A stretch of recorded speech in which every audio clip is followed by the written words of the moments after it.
And good morning to those of you who are joining us from Europe.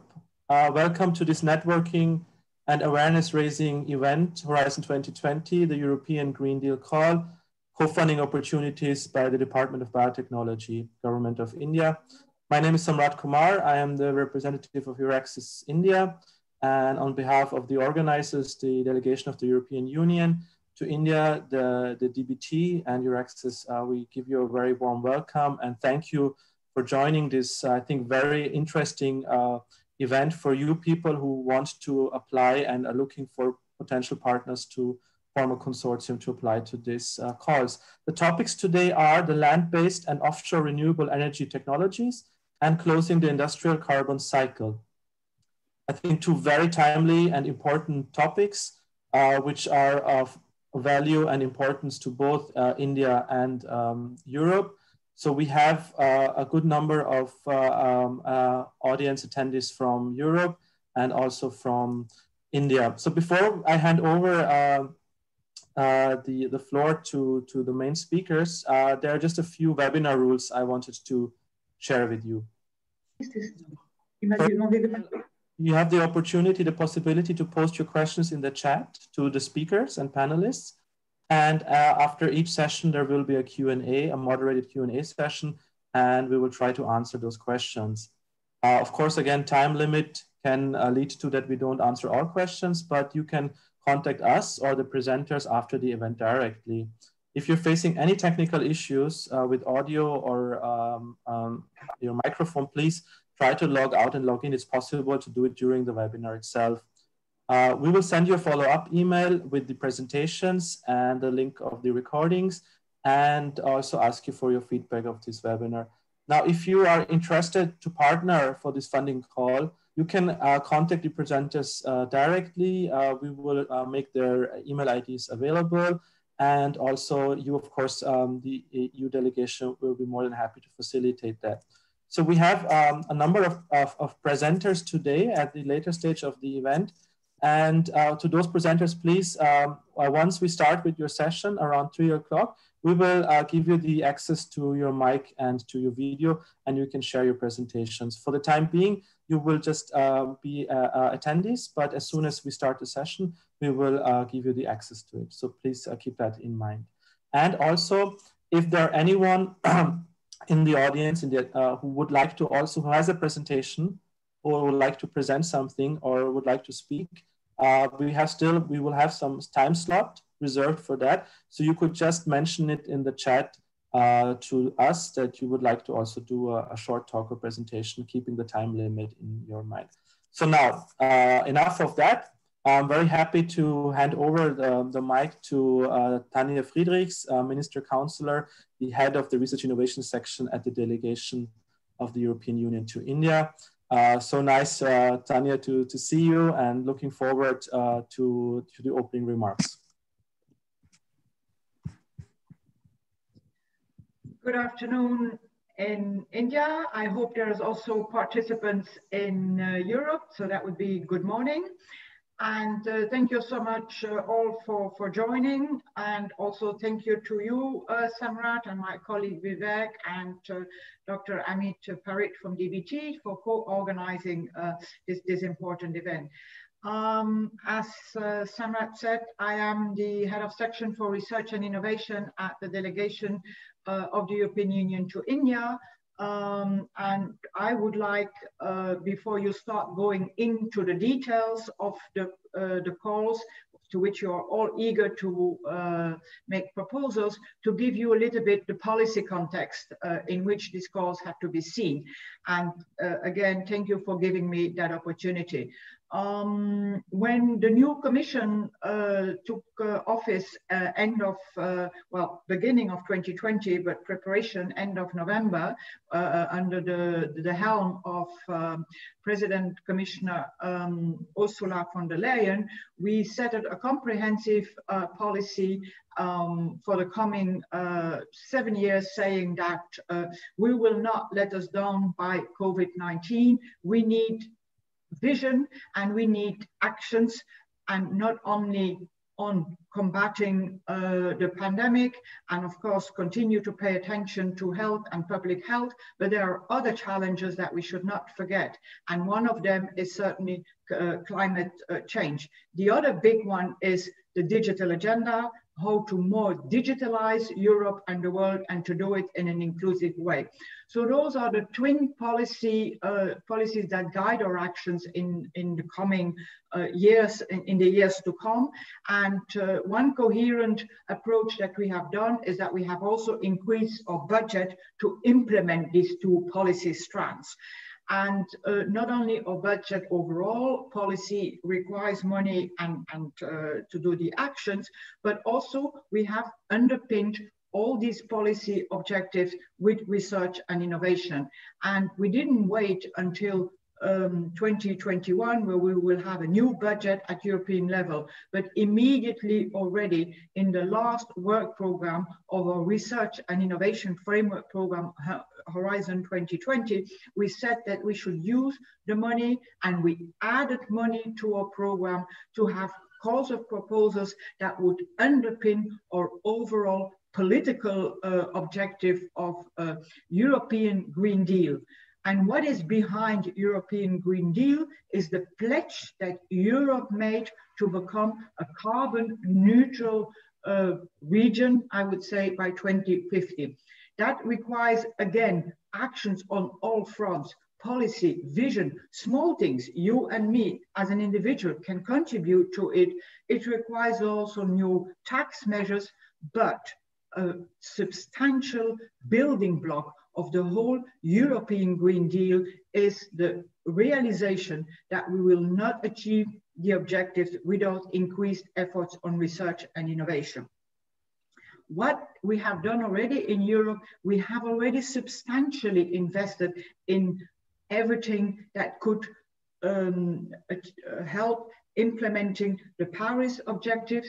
For example, a very important component of that is the shift to renewable energy. When we say renewable energy, we also mean that we need to have capacity of storage, but there's so many other dimensions. And we, despite the fact that we have already invested so much, especially in technologies to make this happen, in knowledge, we still need to do it. We can't stop. We need to increase our efficiency. We need to increase our performance. And we cannot do that without investing in research and innovation. And that commitment already started with the launch of the European Green Deal call, a package of €1 billion for implementing the European Green Deal. Vivek later will explain what is to be understood by the different components of the Green Deal. But already I mentioned energy plays an important role in that, but also farm to fork, biodiversity, transport, and many, many sectors. Everything is linked and interlinked. And in that package of €1 billion of calls that we have launched on the 18th of September, we're very privileged and happy that the Department of Biotechnology looked at the menu and they said, those calls I want to work with Europe, because I believe that if we do that, we will also increase our knowledge, our capacity, and it will become a win-win. And they have identified from the whole menu, because if I say that we have invested 1 billion already, it means there are many calls, there are many big calls extant, because we want to achieve quickly effects, impact. And we also stress on innovation, and innovation is also expensive.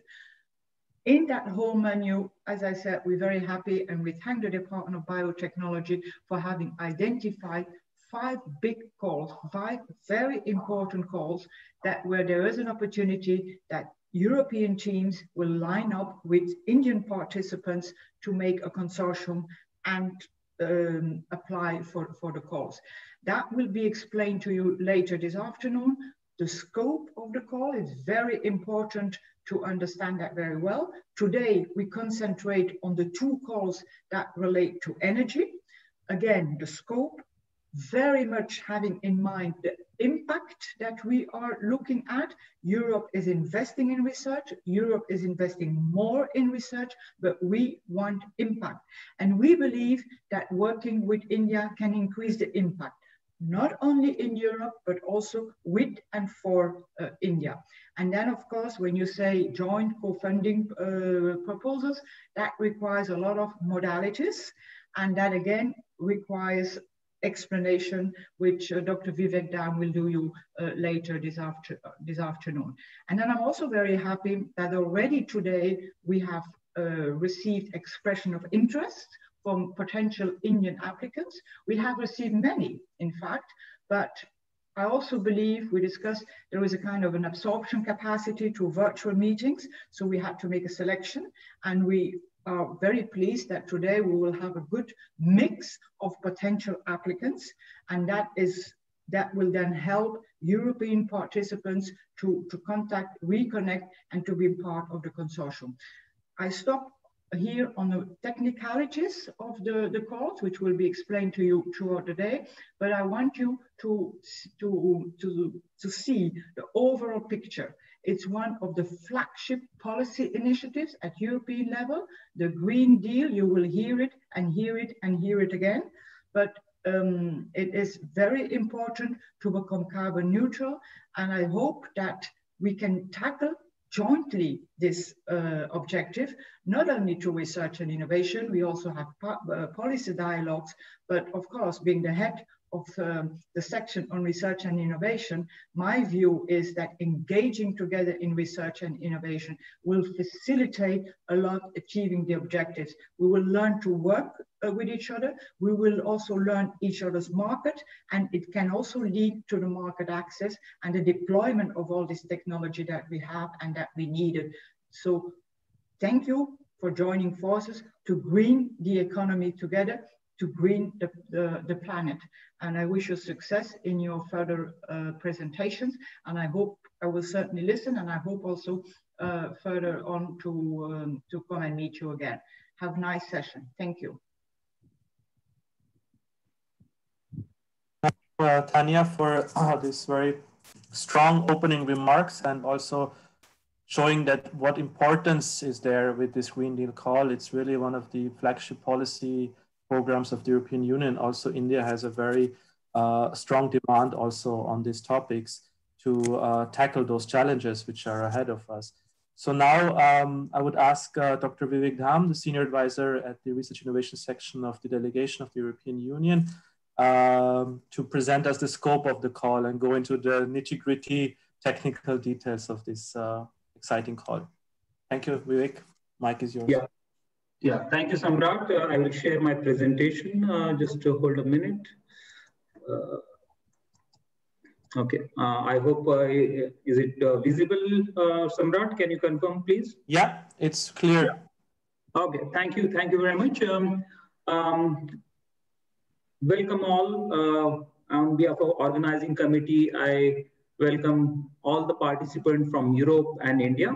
This is our first session on Green Deal, European Green Deal 2020 call, co-funded by DBT.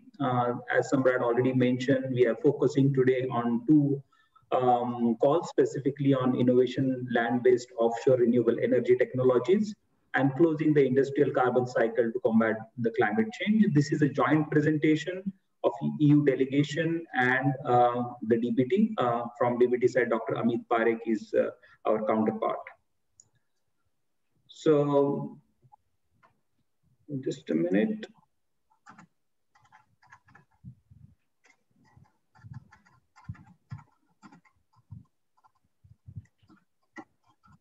Okay, so before going into the detail, already Tanya had mentioned what this Green Deal call is about.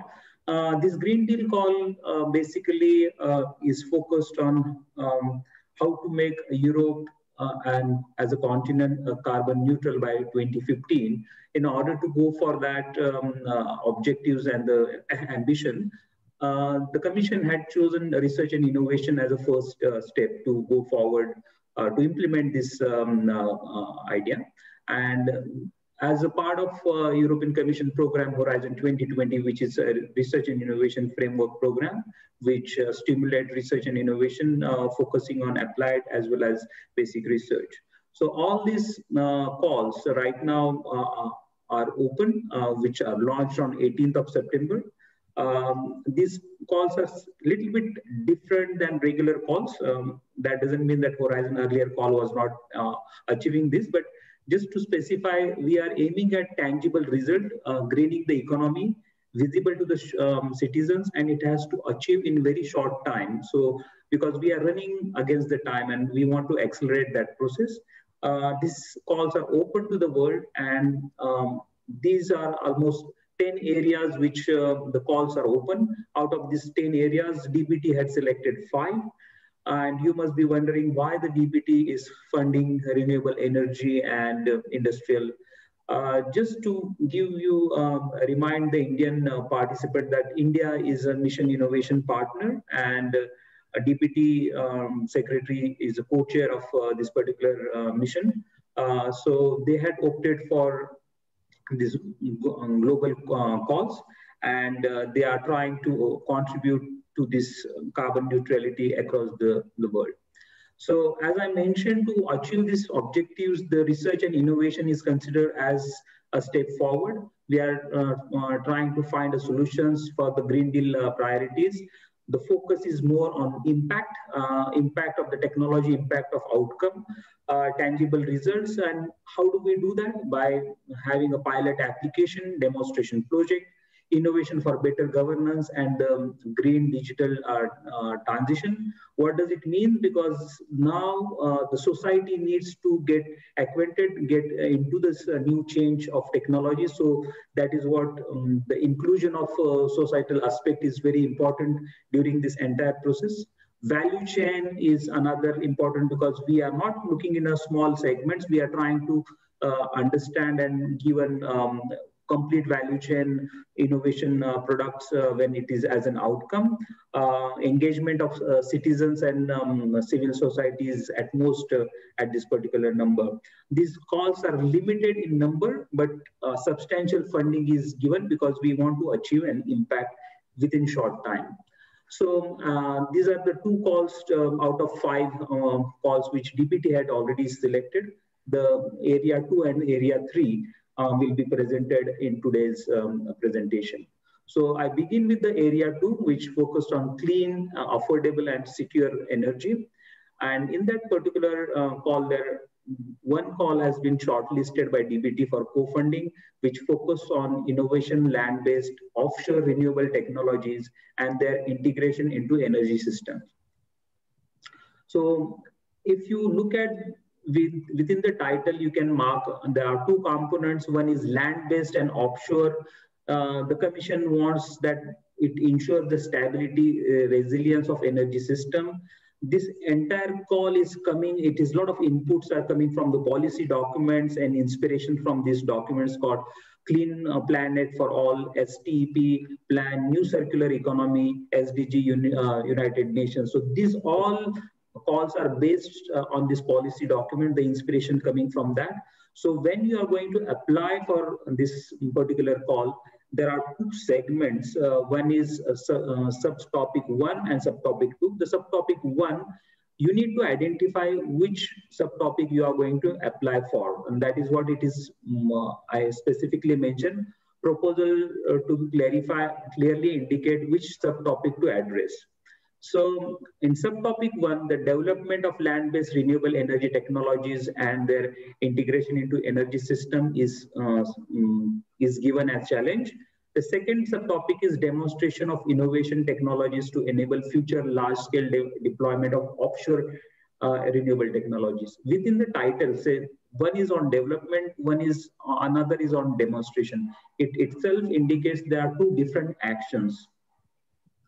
So the first action, which is land-based renewable energy technologies, basically the challenge what we try to give it to the research and innovation community is they should develop a robust, reliable, flexible district heating and cooling system, as well as the co-generating heat and power CHP systems. which can respond to the peak demand, effective, efficient. Combination of different renewable sources can be designed. It should be cost effective, affordable, specific conditions in different regions, different topography. So this is the basically the challenge. It could also utilize the digital solution as a possible enablers during the preparation. So the challenge is either DHC or CHP system to develop, or both, is depending on the capacity and the scope of the call which you are looking into that. So what Commission is looking for from this project basically is to develop innovative solutions for either DHC or CHP system, or both. It's depend on that. It should combine different energy sources, renewable energy sources. It could be at least 2 renewable sources should be, or more could be considered, or 1 or more renewable energy technologies can be integrated. So it gives a lot of flexibility to the research community to try out different combinations.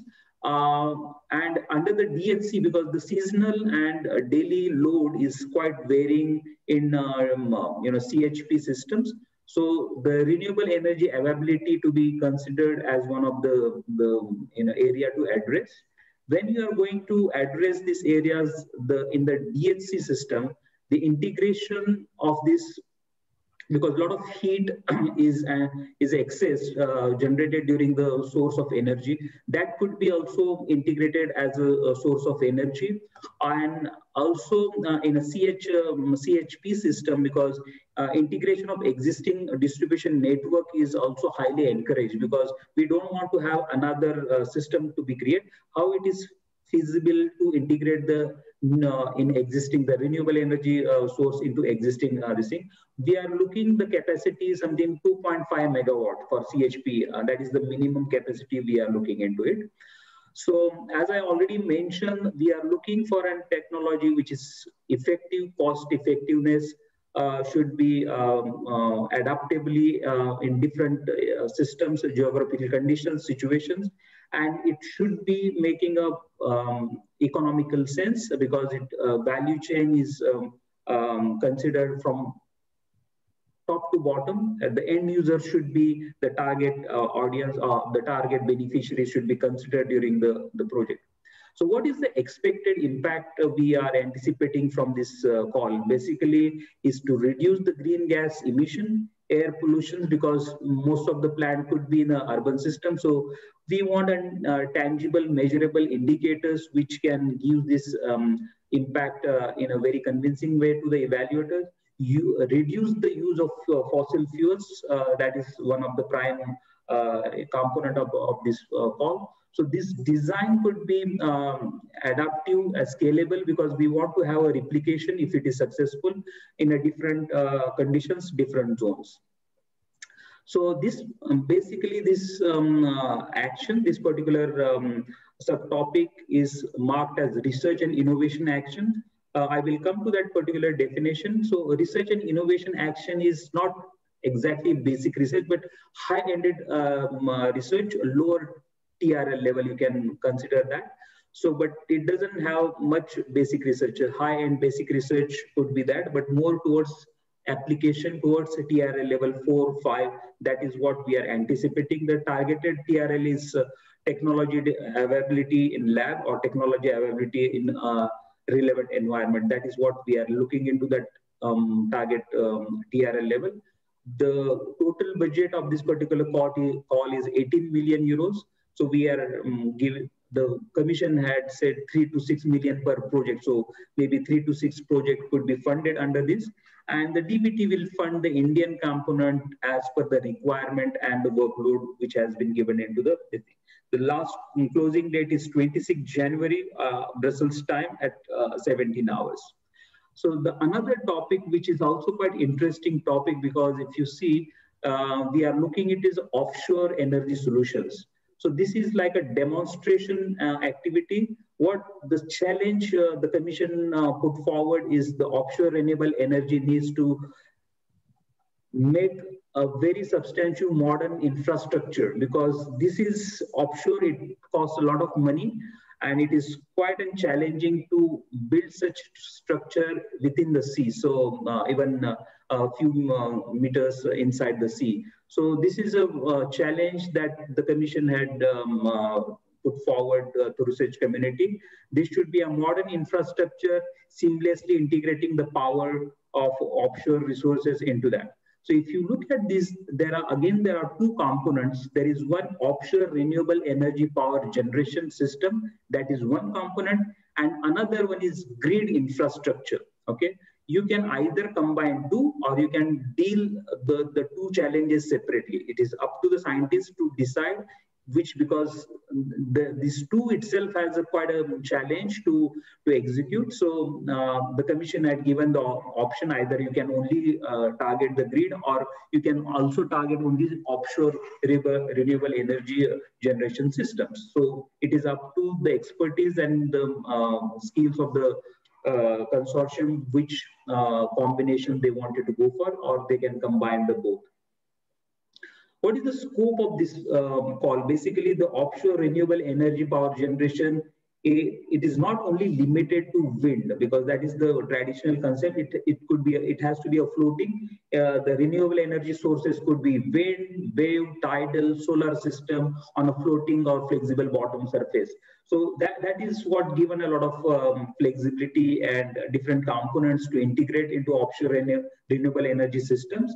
The grid, because this is another, because whatever energy you are going to generate, it needs to bring onto the land. So that is the challenge, because either you have this particular grid within the water, which has a waterproof system, or you can build on land, because this energy needs to draw into the land resources. So it could be either a battery storage system to increase the resilience, or real-time live demonstration of innovation and hybrid technologies. Because at the end of the project, the Commission really want a pilot demonstration plan to be ready.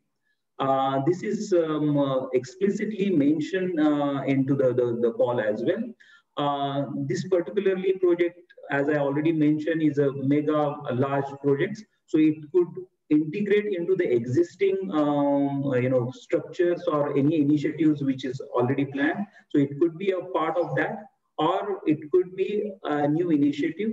The industrial design and manufacturing process should be followed. The regulatory, because these all remain in a sea, so it is a lot of regulatory, market and financial aspect should be looked into that.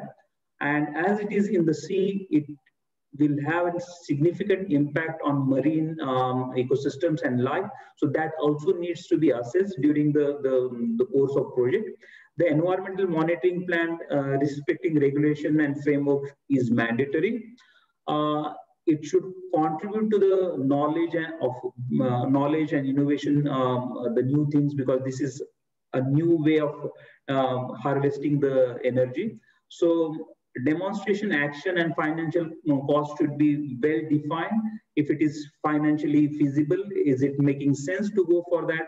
And this should be clearly go or no go, because these are the pilot studies. So even the project fails, doesn't matter, but the research community should indicate clearly the outcomes at the end of the project. So what is the impact we are expecting from that? It is, as I already mentioned, it is demonstration all potential impacts on marine life, on different source of large deployment of offshore energies. It should make a market perspective. It makes a sense of business from that. It should reduce the greenhouse gases. Ecological and social economic impact should be done. A value chain should be addressed into that. So as I mentioned, this is something a higher level. That is why it is named as innovation action. Our target TRL is something 7, system prototype demonstration in potential environment. That is what in pilot plant we are looking into it. If you see, it is a substantial budget has been allocated to one call is 68 million has been allocated. So on an average, we are looking something 2 projects maximum to be funded.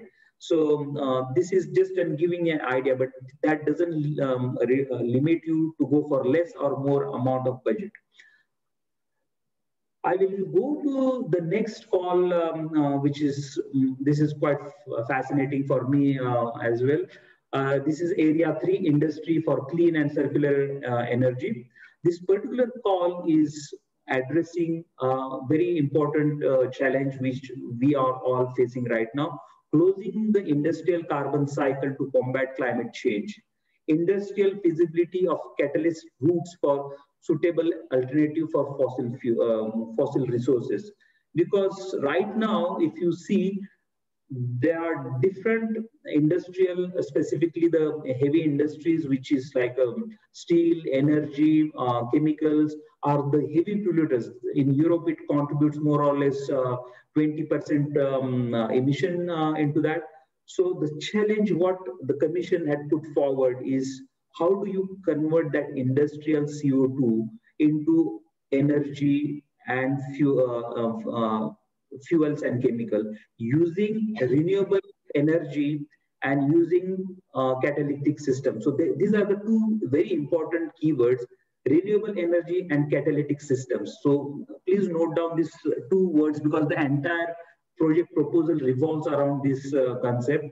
And what the Commission anticipate, it should perform technical, economical validation at the industrial scale. That means we want a plant. We want a plant at the end of the project by 2026.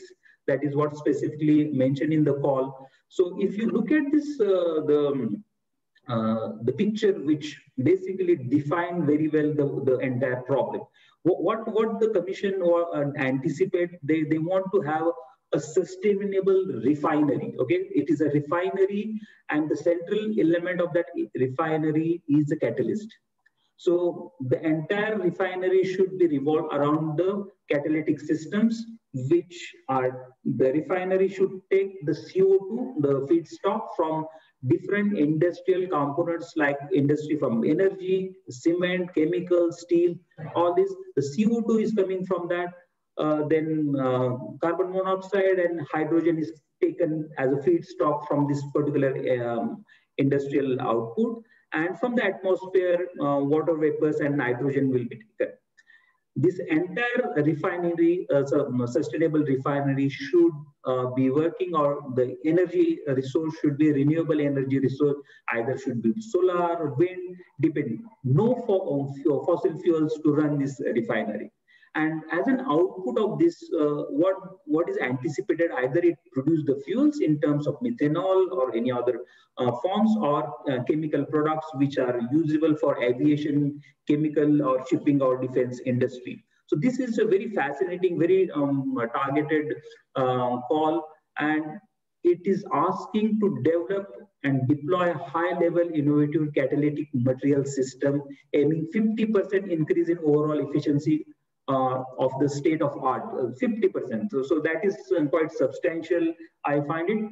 The development of innovative, renewable energy driven and catalytic process, because this catalytic process is the center of the entire call, should produce a synthetic fuel or chemicals, which I already mentioned. It should demonstrate full value chain, because as Tanya already mentioned, we are looking something towards the market. We are looking something which will able to upscale later on. So we are giving entire value chain as an scope of the call. So they should look at all the aspects till the end users when you are looking into that. Again, addressing financial, regulatory, environmental, land law, material law, because these are going to be replicated. So the entire pilot study needs to be thoroughly published and acceptable and could be replicable. So what is the expected impact? I already mentioned we are anticipating something on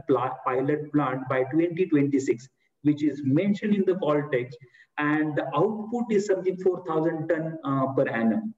The technology and the economy has to be, life cycle assessment is also required. That is what I anticipated.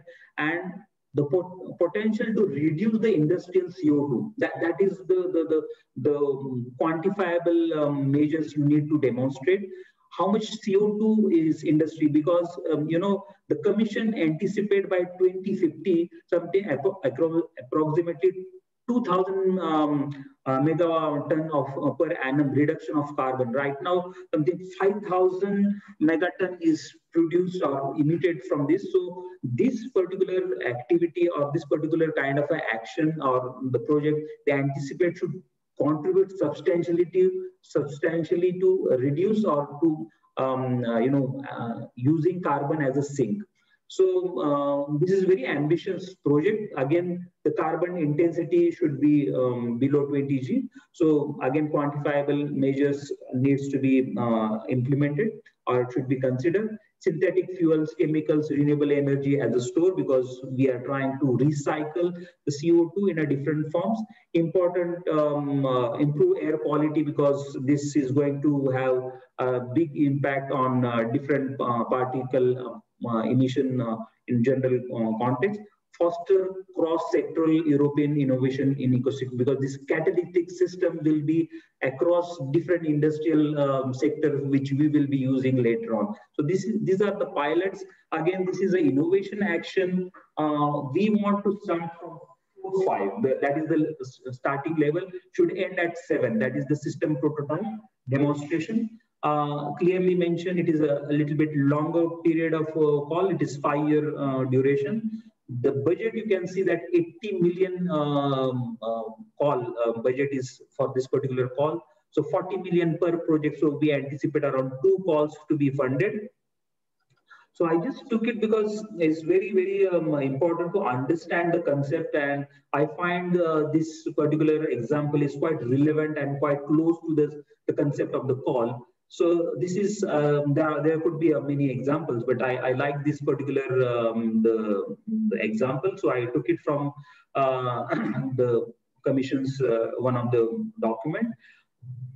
This is a refinery based in Iceland, which called Carbon Recycling International. That is the name of the company. The hyperlink is integrated the presentation.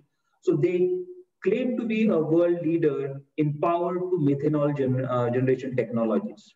What they are doing, the methanol they are producing from carbon dioxide, hydrogen, and electricity for fuel application, green chemicals and products.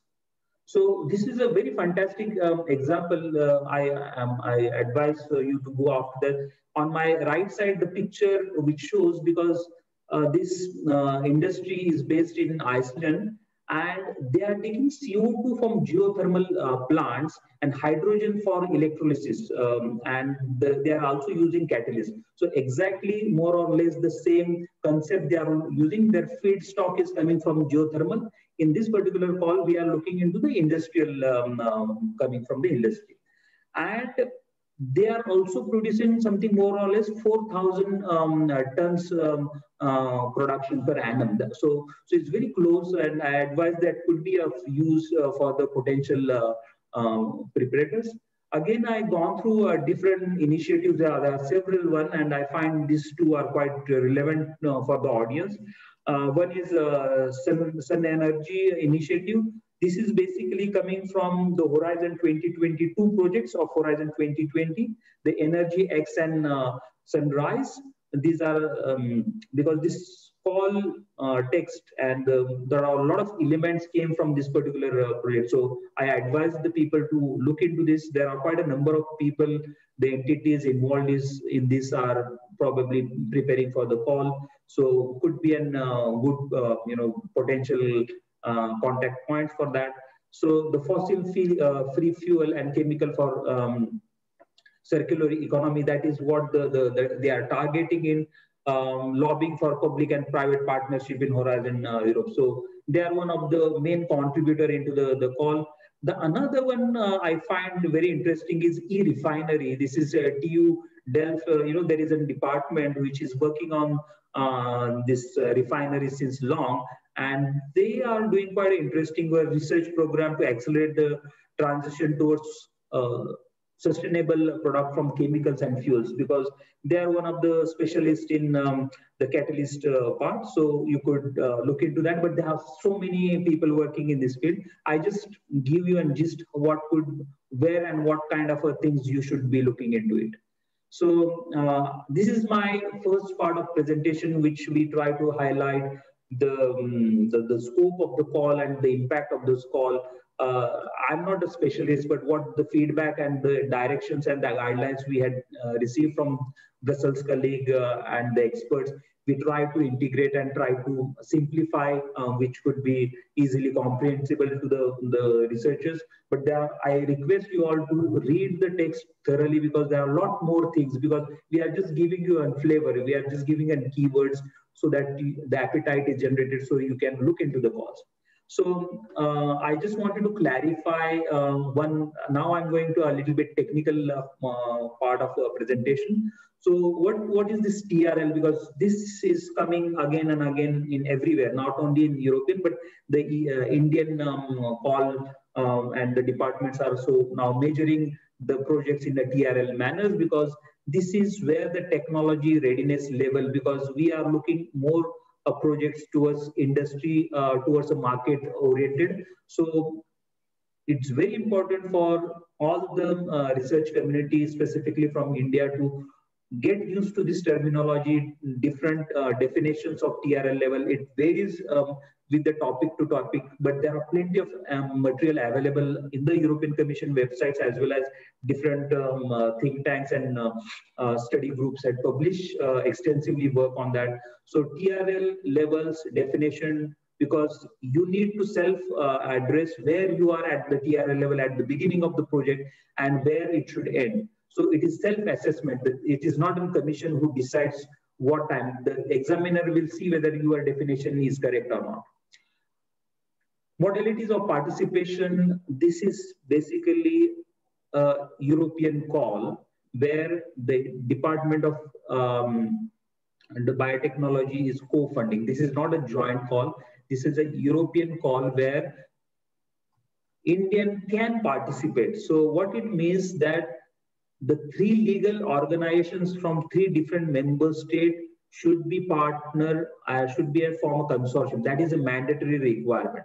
Indian can be partner into it, all good. If not, then also the Europeans will go ahead without the Indians. But to get the DBT funding, what the DBT had said, minimum they encourage more than one Indian entity to be part of the consortium. But one entity should be at least publicly funded, and then it could be industry or private entities could be part of it. But one from public sector should be there. So one proposal should be developed by Indian, European, and other, because it is open to the entire world. That is one proposal to be developed by the entire consortium, one coordinator from the European side, which will communicate with the European Commission. And if there are more than one public entity with other partners, then one Indian coordinator should be nominated from the Indian side, which will communicate with the Department of Biotechnology. There is also important, point which is mentioned in the DBT's website as a regulatory, that the Indian entities will be participating as an international partners. Please read the guidelines, because it gives the exclusive information what this means for that. You don't have to sign the legal documents, but you can be a partner into the consortium. Who can participate? Basically, if you ask me, anyone has a capacity of research, innovation, and has plenty of experience in international collaboration can participate into that. So the Indian government, the DBT had literally covered all public, private, academic research organizations, non-profit organizations, NGOs, trusts, research institutions, municipal corporations, electric generation boards as well. And industry, it could be small, medium, or large. Even the startups can be participate into that. The similar conditions or the similar portfolio has been selected by the European Commission, that is member state and associated country. Any legal entity, it is big or small, has an substantial research organization, research experience and innovation experience, can eligible to be part of the consortium. This is open to entire world, any countries, because Europe provides a funding to developing countries. Those are 130 countries, but there are around 13 countries which are higher economy or developed countries, which they bring their own funding. So India is part of that own funding group. So who is eligible for DBT's funding? As I already mentioned, public, private, academic, research organization, urban and or local bodies, which should provide well-established research support, proof of establishment of under the Indian statute, should have PFMS certification or recognition from the government of India. The non-profit organization, that is NGOs, Trust, Research Foundation, should at least have 3 years of research experience or activities in last 3 years, should be registered themselves under the NGO Darpan portal of Niti Aayog, should also have a DSIR in-house R&D recognition, because these are all mandatory. Without that, they will not fund it. So please make sure when you are participating into that, this documentation is already approved and has been ready at the time of submission of the proposal. Who is eligible for the DBT funding? That is specifically for the industry, because the DBT is funding the industrial, small scale, medium and large scale industry as well. The company should have 50% ownership with Indian owner of Indian citizenship. So that is the precondition. I think it has been exclusively described in the DBT website. The company should be recognized under the Company Act. It has to have a certification of DSIR in-house R&D, and again, public finance management system regulatory observation should the recognition should be there. So these are the preconditions to be eligible for the funding. How much funding the DBT gives for the public and private institutions? It is 100% grant in aid. Please note, it is 100% for the public and institution. For industry, it is limited to 1.5 crores. Okay, 50% should come from the industrial side and 50% coming from that. Again, there are details which components 1.5 is supported by DBT. So I advise the industrial investigators to look into the DBT website carefully. Again, the SMEs and startups, they can be funded up to 25 lakhs as a proof of concept, which is 80% can be grant in aid for this sector. Now, eligibility for EU funding, basically the EU is funding to all its member state associated countries. This is a group of around 46 countries which are the owner of this particular call, and they contribute to this common pot. So they all are eligible, and the developing countries, like China, Bangladesh, and other small countries in Asia like Sri Lanka, Nepal, or any other countries which are developing countries, they can automatically get funding. But industrial and emerging economies, that is USA, Canada, or the BRICS countries, have to bring their own funding, and that is why the DBT had committed this funding. I already mentioned research and innovation action and innovation action. If it is a research and innovation action, the European entities which are for profit or non-profit under the RIA action, they get 100% funding. If it is an innovation funding, profit organization will get 70% of funding, 30% they will bring. Non-profit get 100% from that. So this is, and very often the question comes across to us, it is, what about the UK? UK is eligible partner because still they are partner in Horizon 2020. They will be eligible as a legal partner, can be consortium formation. So please include them, there will be no issues for the UK participation. So how to form a consortium? Because if you look at this particular challenges, these are multidisciplinary cross-sectoral challenges, because we need a lot of expertise from different fields. So normally the consortium under Horizons are 8, 10, 15, 20 people. Is a big consortium. It could be formed from European, non-European, different countries, people, expertise come together. And it could be, you know, the industry participation is highly encouraged because we are looking into a product development process. So this is the main question come across all the time. Where do I find the partners who are in a preparation of this? So always we ask the people, if you have an existing network in Europe or the Europeans are looking into India, because a lot of bilateral collaborations are going on. So you just drop a line. If any one of your partner is preparing for this call, please start exploring those contacts first. If not, then there is also a brokerage event information available online, which happened on 22nd and 24th of last month. So those people can be contacted.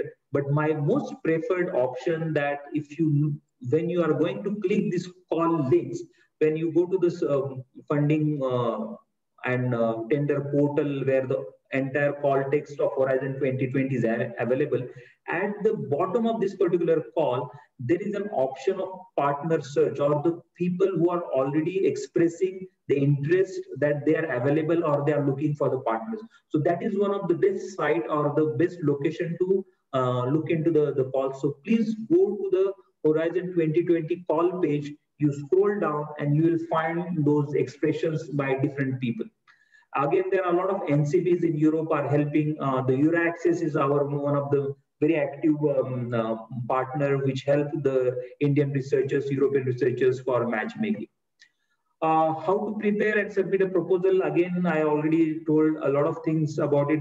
Follow strictly guidelines. Please read each and every line, even the a small footnote also, because that carries a lot of information and legalities information to that. So please follow Horizon 2020 and DBT's web notice carefully. The entire topic should be thoroughly read, because it is up to the research and innovation community to interpret that challenge. It's not that we are interpreting it, is your interpretation is makes more this thing. It should be clearly mentioned, explicit proposals are, and it should be convincing to the selectors. How to prepare and submit a proposal? As I already mentioned, and this proposal, the budget preparation, Indian needs to prepare a budget as per the DBT regulations. The information is available in 2.1 section of the DBT guideline. But Indians will also be requested to give an overall budget in European, in a euros, that is in the form, because this is a one joint proposal where European and Indians are putting forward the scientific part, and the budget part is separately dealt. But the evaluators wanted to know how much is the total budget of the project, which that is why the European, the Euro budget consolidated should be mentioned in part A of the Horizon 2020 proposal. But when you read the DBT guidelines, it is much more easy to understand what I'm telling right now. So submission, the first submission of a joint proposal, it has to be Horizon 2020 funder and tender portal. That is the site where you will submit, that the European coordinator will submit that. Once that submitted proposal, the PDF copy, then the European coordinator can retrieve the PDF copy of the submitted proposal. He will hand over to the DB that proposal to the Indian coordinator or lead PI, who later on email that document to DBT as an Indian submission. The peer review process, this is one of the fantastic, review process adapted across the, the funders, and this is very reliable. So we follow 4 steps: eligibility and admissibility of the proposal, evaluation by expert. This is a peer review process, individual evaluation, consensus making, and panel. Then we make a panel listing, and informations are shared with all the comments, why you are selected, why you are not selected, with the ranking list. Again, award criteria, plenty of information is available on the website. Excellence, impact, and implementation are the 3 criteria. Wherever there is an innovation action, impact is given more weightage, because we are looking for industrial process or the product to be developed. So successful proposal, some hints, because often you are very experienced researchers, I guess, so you don't need all this information, but still I give a little bit of keywords. Focus on the content build a market understanding, business viability of the proposal, demonstrate a clear motivation, a commercial product value into this focus on practical impact of the proposal. So all this needs to be convincing to the evaluators. I'm sharing this presentation after the event. There are a lot of informations available.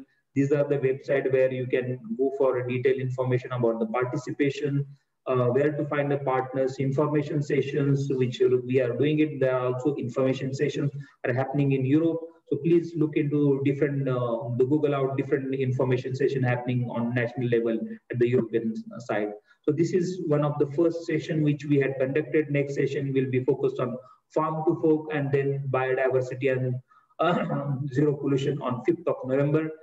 You can write to us on this particular email ID to me or to Amit. We are all available. And I stop it here and thank you for your patience and listening me patiently. Thank you. Thank you so much, Vivek, for presenting the technicalities of the call and also the application process and what is required from the DBT side for Indian consortium partners. Vivek, we got some questions during your session, and I think we just take the minutes now to go through these questions. And before we go over to the next session with our flash presenters, right? So yeah, just select them for you. So we had a question about from Professor Archana Sharma. She's a senior scientist at CERN in Geneva, Switzerland. She's asking, are there possibilities to fund projects on innovative technologies, medical applications for India under this call? Under this call is very specific because if you look at the call scope, is really focused on renewable energy demonstration aspects, and one is on the carbon. So the medical part is not available at this particular time. I think in Horizon Europe, the first component when we will start a new program, there is a lot of scope for this kind of activities and calls which we are under. The call for proposals are under review. So, but not certainly not under this calls. But CERN would be an institution which is definitely eligible to apply as part of. Yeah. Okay. Exactly. There is a question from one attendee. If there is a possibility of addressing subtopic 1 and subtopic 2 in the same project. No, that is what, then you have to make two different proposals because that is what it is specifically mentioned in the call text. If you're having subtopic 1, you will prepare, because this is, one is on the land-based system and other is offshore. So that is why it is clearly mentioned if you're addressing the two subtopics, so you can prepare two different project proposals, not the mix, because it is the entirely different things they are dealt with, and the scope and impact is different as well.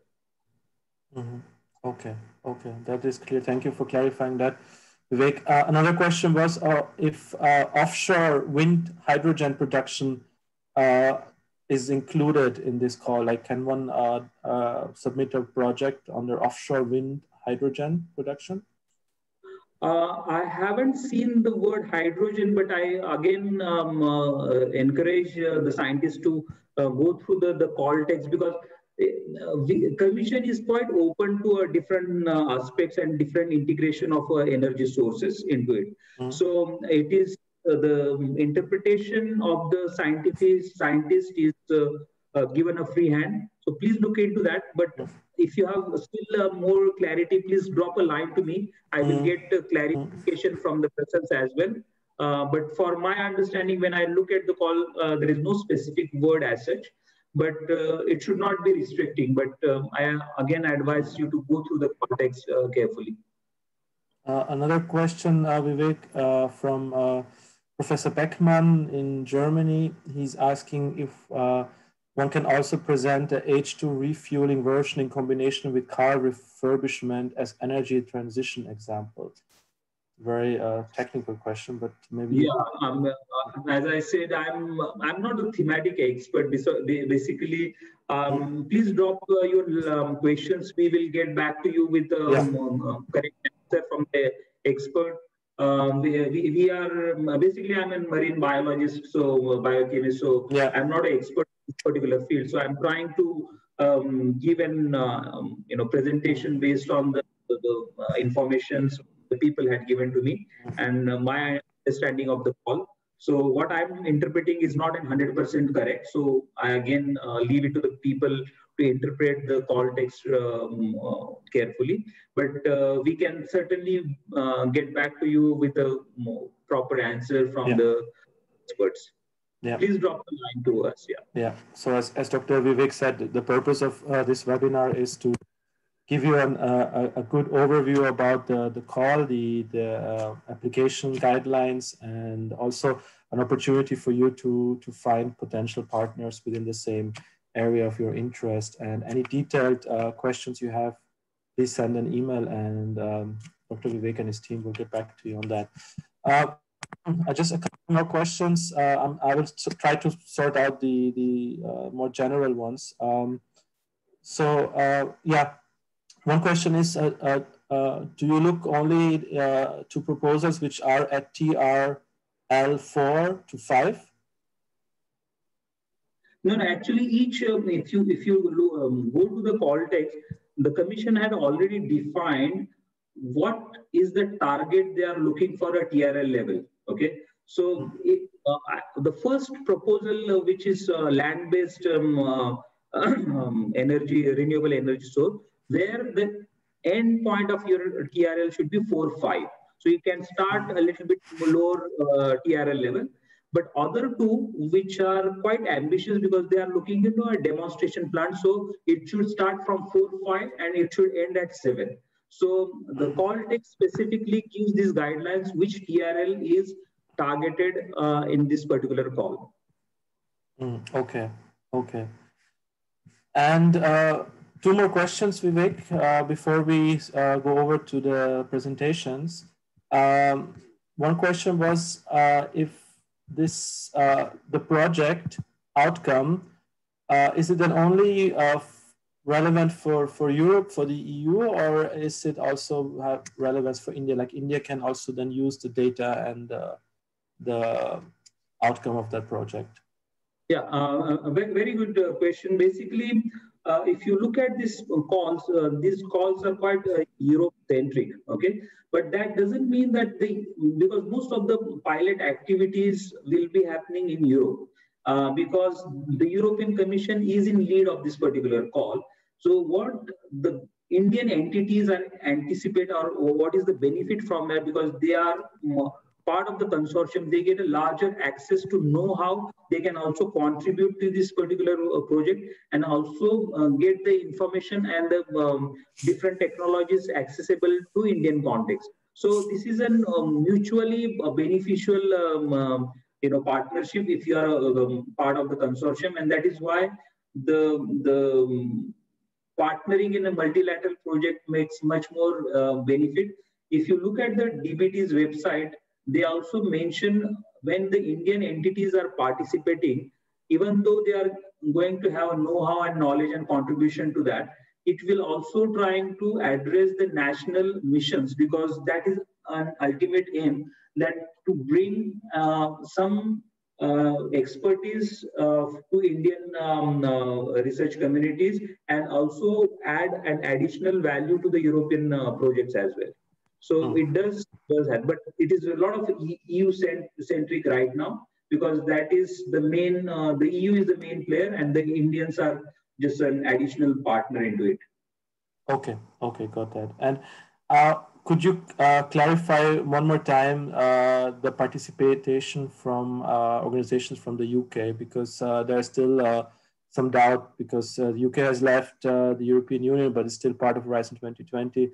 If you could just repeat that. So the very simple answer that if you look at the call document, when the work program, the first page itself, it clarifies or this.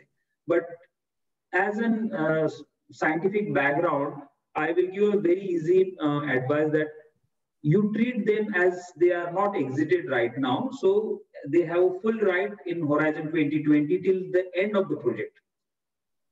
Okay. So you should consider them as a full partner into the consortium. So that is the answer, because the exit and also, so in research fund, they are still equal partners. Their investment and their membership is still as it was before the exit. It will happen once in Horizon Europe, the new call, but for Horizon 2020, they are full partners. Okay, I think that was very clear. Thank you, Vivek, for clarifying that question. I think we go over now to the presentations. Okay. Yeah, perfect. Oh, yeah. Okay. So thanks again, Vivek, and of course you were here with us until the end of the webinar. Thank you, Samrat. Yeah.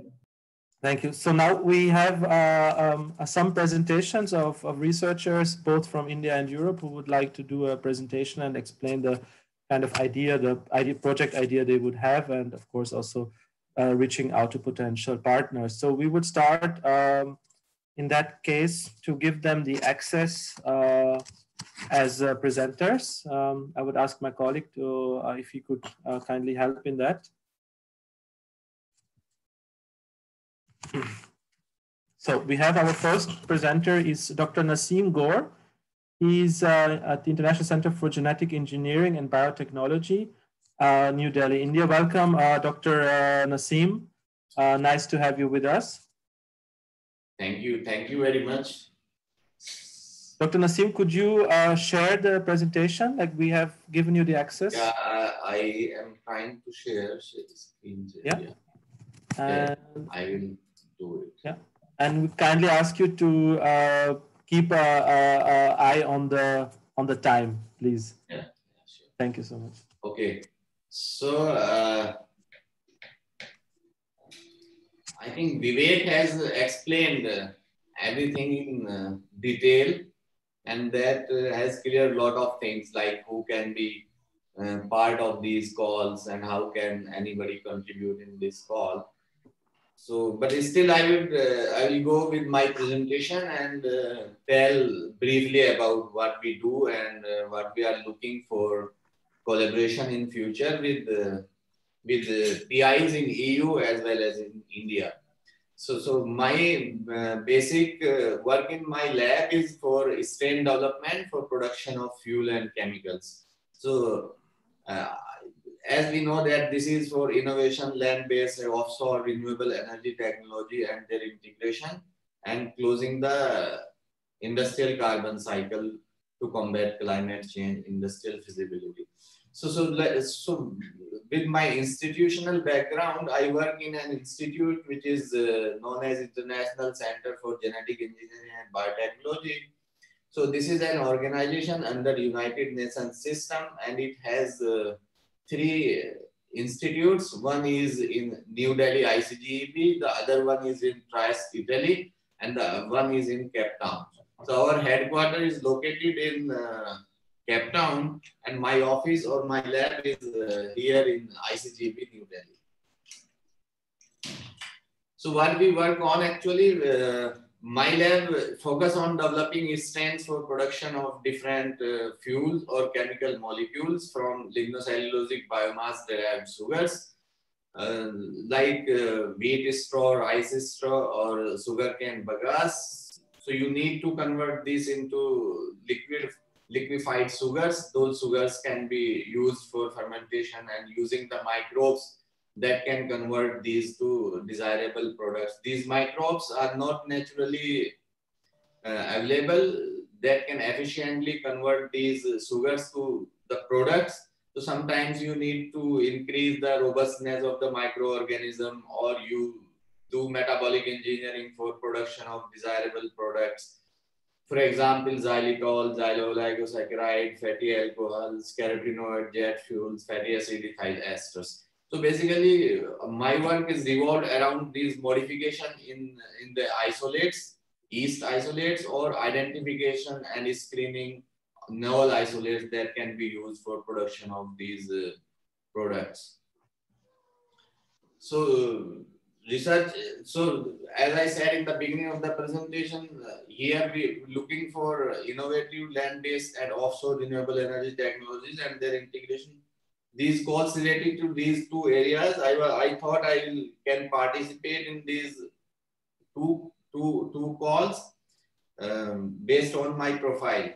So the technology database level, we can work on this tackling well-defined challenges, generating new knowledge and or new technologies, innovation actions, activities aiming at producing plans or design for new altered or improved product process or series. So this is my lab members, and my full address is ICGEB New Delhi. You can see my email address as well as my web page here if anybody wants to contact in future for future collaborations. Thank you.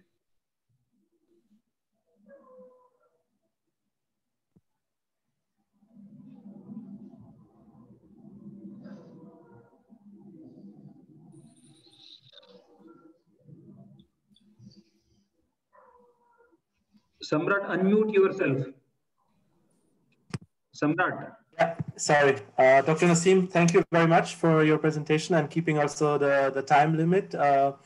And your email ID you have shared with us, and we will also, if you agree, in our follow-up emails, share your contacts with the attendees of today's webinar. Yeah, sure. I think there will be more fit in some calls which make these biofuel or microbial products different, rather not in this probably. That's what I realized after I listened to the presentation of Mr. Vivek. Mm-hmm. Yeah. Vivek, you want to add something, or we should go to the next presenter? Okay. So next, I would like to invite Dr. Winfried Beckmann from the W. Beckmann Handelsvertretung Germany to share his presentation with the audience. Dr. Winfried, willkommen. Good morning, this is Winfried Beckmann from Germany. We would like to present our concept of X-Wind to H2 for India's used fuel cell car mobility. That is a combination of a technology which we we try to demonstrate, a so-called X-Wind energy source will be combined with an H2 production plant, and that will demonstrate locally as a key enabler to provide hydrogen, which we then will use in a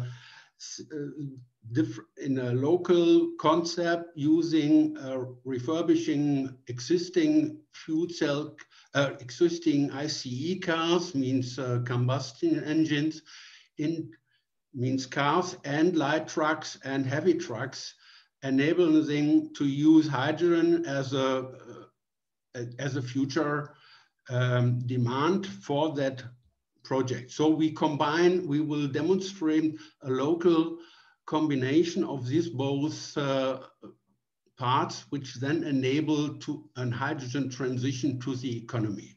So I'm sorry to interrupt. Do you have a presentation as well, which you would like to show? Oh, you can't see it? No, no. Please, if you could just share the screen. Yeah,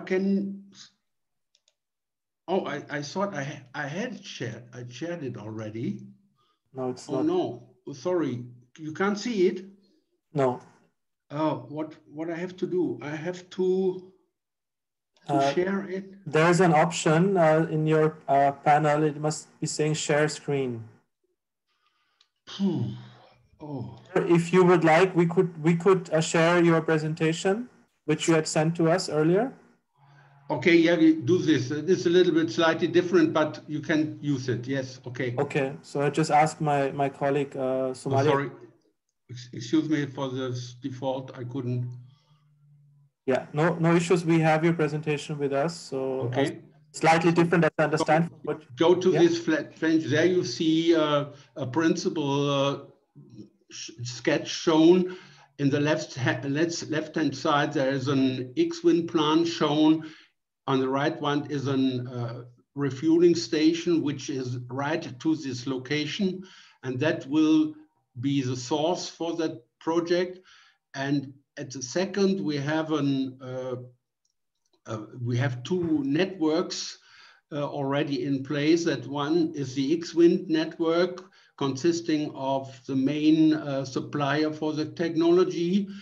This is X-Wind as an inventor of the system. That is Airseas is a kite producer, and some other research part as Fraunhofer will participate in that project. So that will be the energy source. Another one is the hydrogen production. We will like to present a so-called graph force plasma laser technology that is a part of a hydrogen production plant, which also can use gray water, so means contaminated water coming from agriculture production plants, and other systems that can be cleaned in a pure hydrogen for using in automotive sources. So our project is at a TH level of 6. For the X-Wind technology, we will end with the project at technology 8. And the fuel cell technology is also in a technical readiness level of 6 in a so-called battery system. And we now will adopt this technology, this refurbishment, with a range extender from hydrogen tank sources, fuel cells, to enable the system, the cars to operate with hydrogen on board to increase the daily ranges of that technology, to enable a more commercial operation of the cars. So that is our combination, which we will realize in a so-called local demonstrator.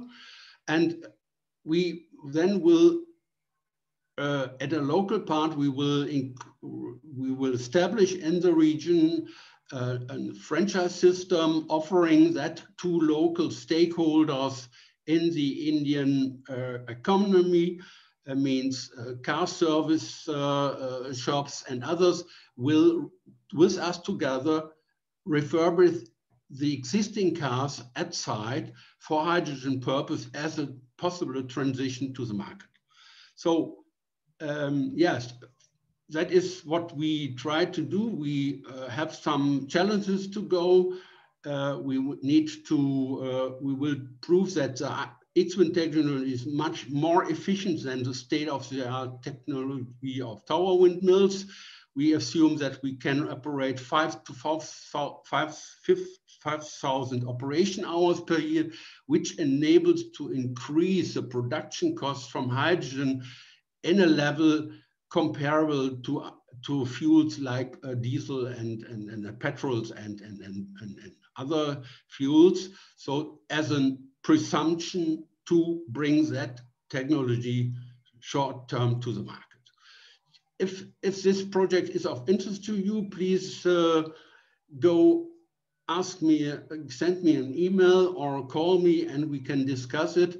And finally, we have to find out if our proposal can be submitted under the proposal of the hydrogen on the LCGD topic, as I find the subtopic is for the energy system available, but I found that it's scope to CHP plant and other plants that could be KO criteria. We have to discuss it. If we can present it under as an integration system, which in my view is an integration system, but that has to discuss later on. Thank you very much for the presentation, for the time.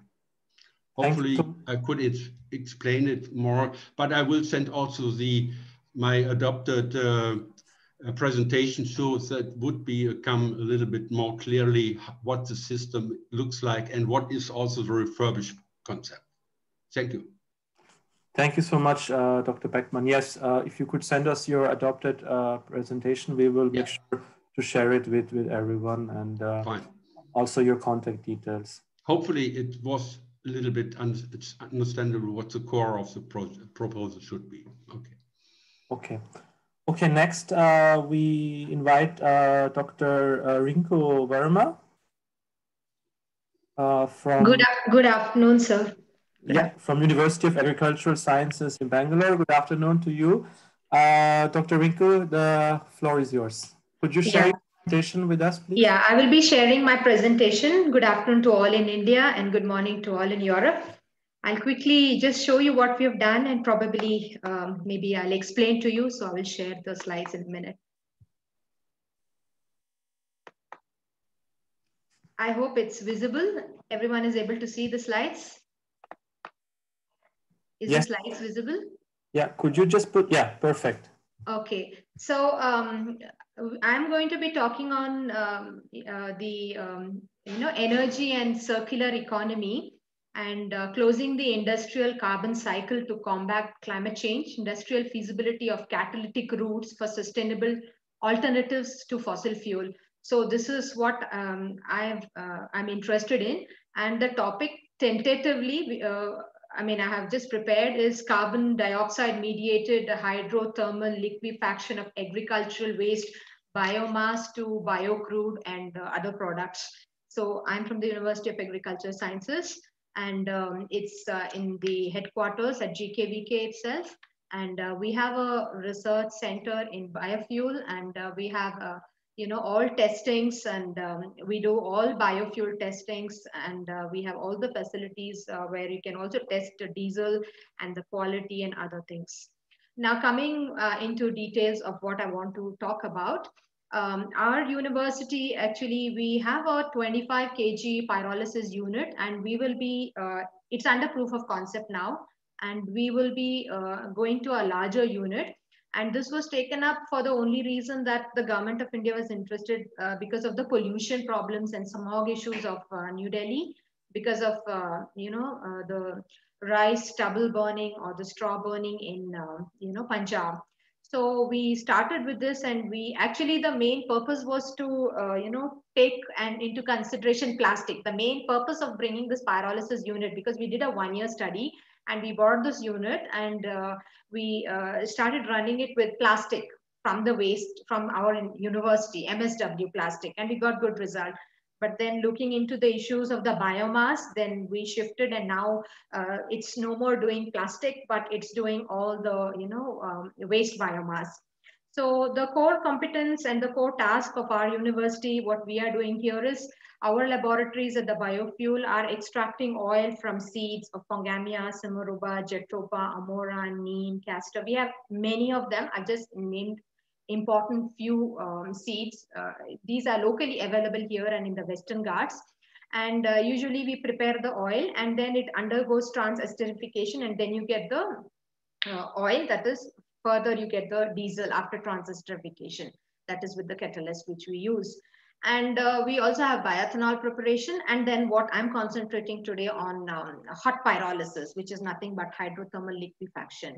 So usually we already know from, all those who are working with pyrolysis that there are the 3 products which we are having. We are having char, then we are having gas, and then we have the oil. Okay, the oil which is further, which can be upgraded and utilized either in machines, or you can further use different catalysts and improve the quality of the oil. Even you do it in pyrolysis, and we can do it even better in hydrothermal liquefaction, which I'm interested now in doing.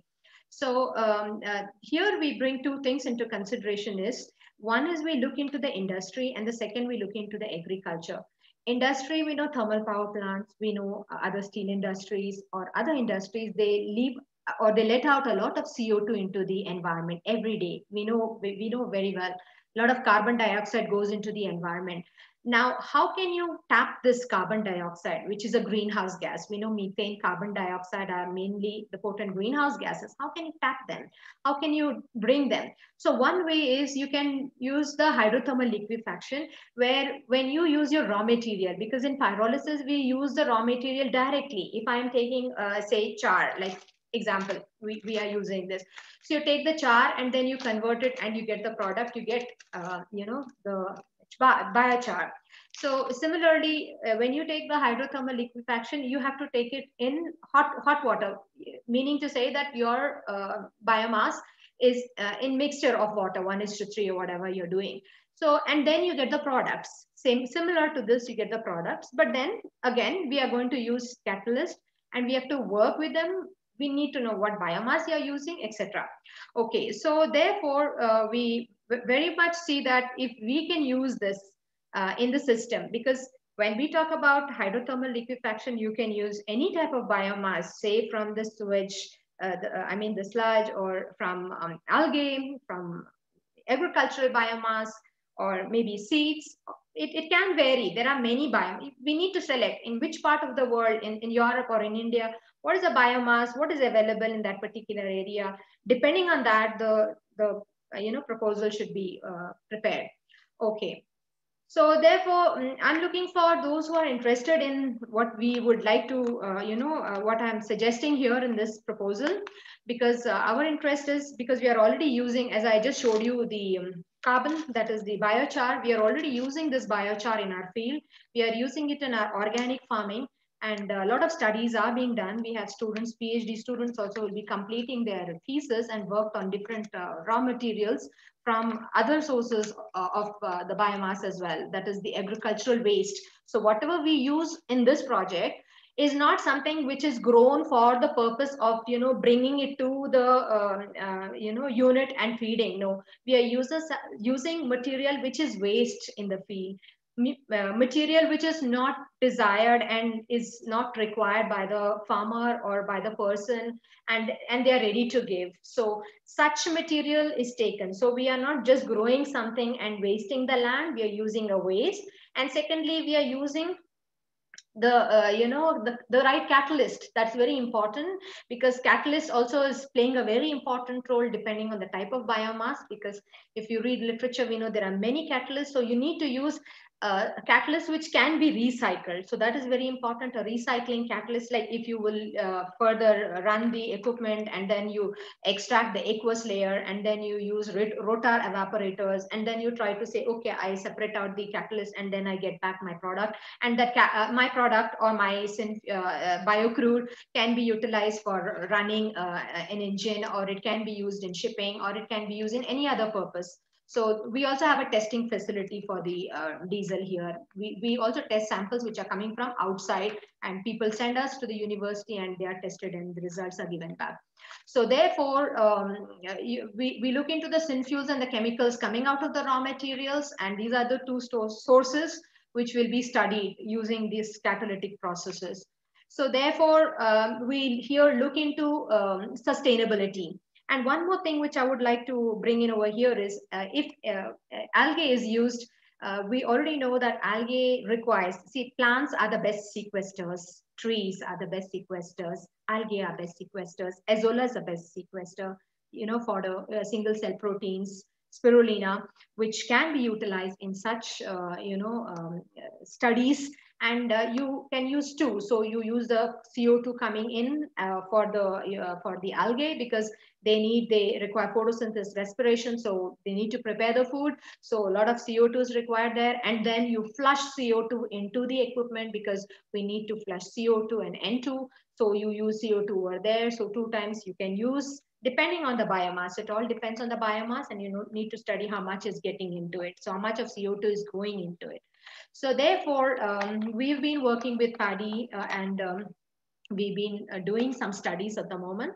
And so just to have framed the objectives, fabrication of desired simple hydrothermal liquefaction unit with ease of operation. So it should not be very costly. It should be easy to operate. It should take in more of CO2, and it should help in mitigation. Main thing is we are mitigating the climate change, the problems which are there.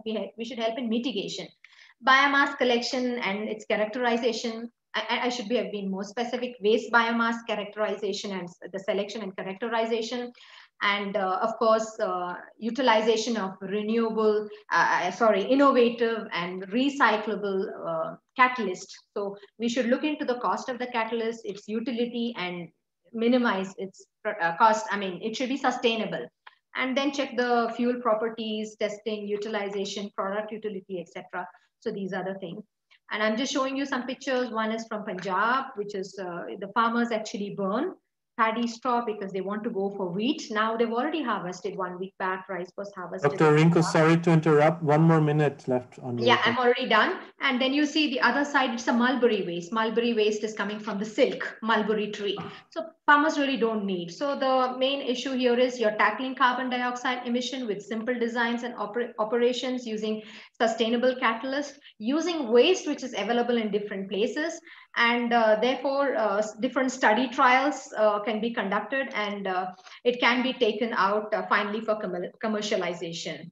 And main keywords: CO2 utilization, as I already mentioned, catalyst, climate change mitigation, biomass, and any industries or institution who would like to join us, we are very happy. We will work with you, and we have competent laboratory and our group who will be ready to work. And we have all the facilities for all the biofuel testing. Thank you so much. And I am very thankful for the Awareness Rising Network to have given me the opportunity. And I thank everybody. I thank Dr. Kumar, Dr. Vivek, and I also thank Dr. Tanya. Thank you so much. Thank you, one and all. Thank you so much, Dr. Rinku. I think a very interesting project, and good luck with finding potential partners. Next, I would like to invite Dr. Mohan Dongare from the Marathi Fine Chemicals, Pune, India. Dr. Dongare, could you kindly unmute yourself and also share your presentation with us. Good afternoon. Good afternoon. Good afternoon, Samar. There is a large feedback from your laptop. So how to do that? I mean, able to see? We are able to see and to hear, but there's a feedback coming from your laptop. The presentation, how to share with you? Is there any? Yeah, now it's fine. Yeah. It's okay? Yeah. Are you able to share, or would you like us to make the presentation for you? You can make it because I'm not able to share it. So. Okay, we will do it for you. Just 1 second. Somalia, could you do that for us? Thank you.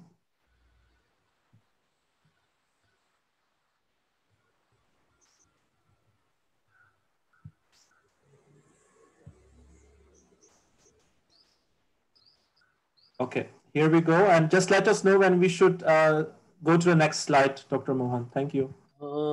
Can I see it? Yeah. Somehow I'm not able to. We can see your presentation. Are you able to see it? I'm just seeing in one corner, but not in the full swing. So you just have to press the full screen modus. Where is that? Must be on the top right of your screen. There must be like a. Thank you, Zoom. It is coming, and then new tab, and no, something's wrong. But are you able to do the presentation? We can see your slides. Are you able to see? Okay.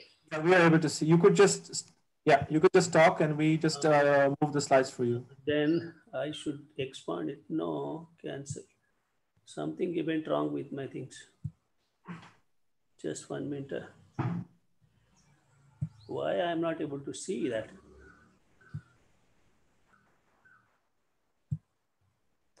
Okay, you have seen first slide. So thanks a lot. You go to the second slide. My company is a small company that's called Marathi Fine Chemicals. We have a small manufacturing unit near Pune. It was established in 1999. Are you able to hear me? We can hear you very, very clearly. Please go ahead. Very good, very good. So this is a company where we concentrate more on developing new projects and products. And some of the environmental related products are being sold in the market. Myself, Dr. Mohan Dongare, basically I'm a MSc, PhD in chemistry from Pune University in 81, and then 35 years experience in National Chemical Laboratory, and my interests are green chemistry, catalytic process development, nearly 100 publications, 30 patents.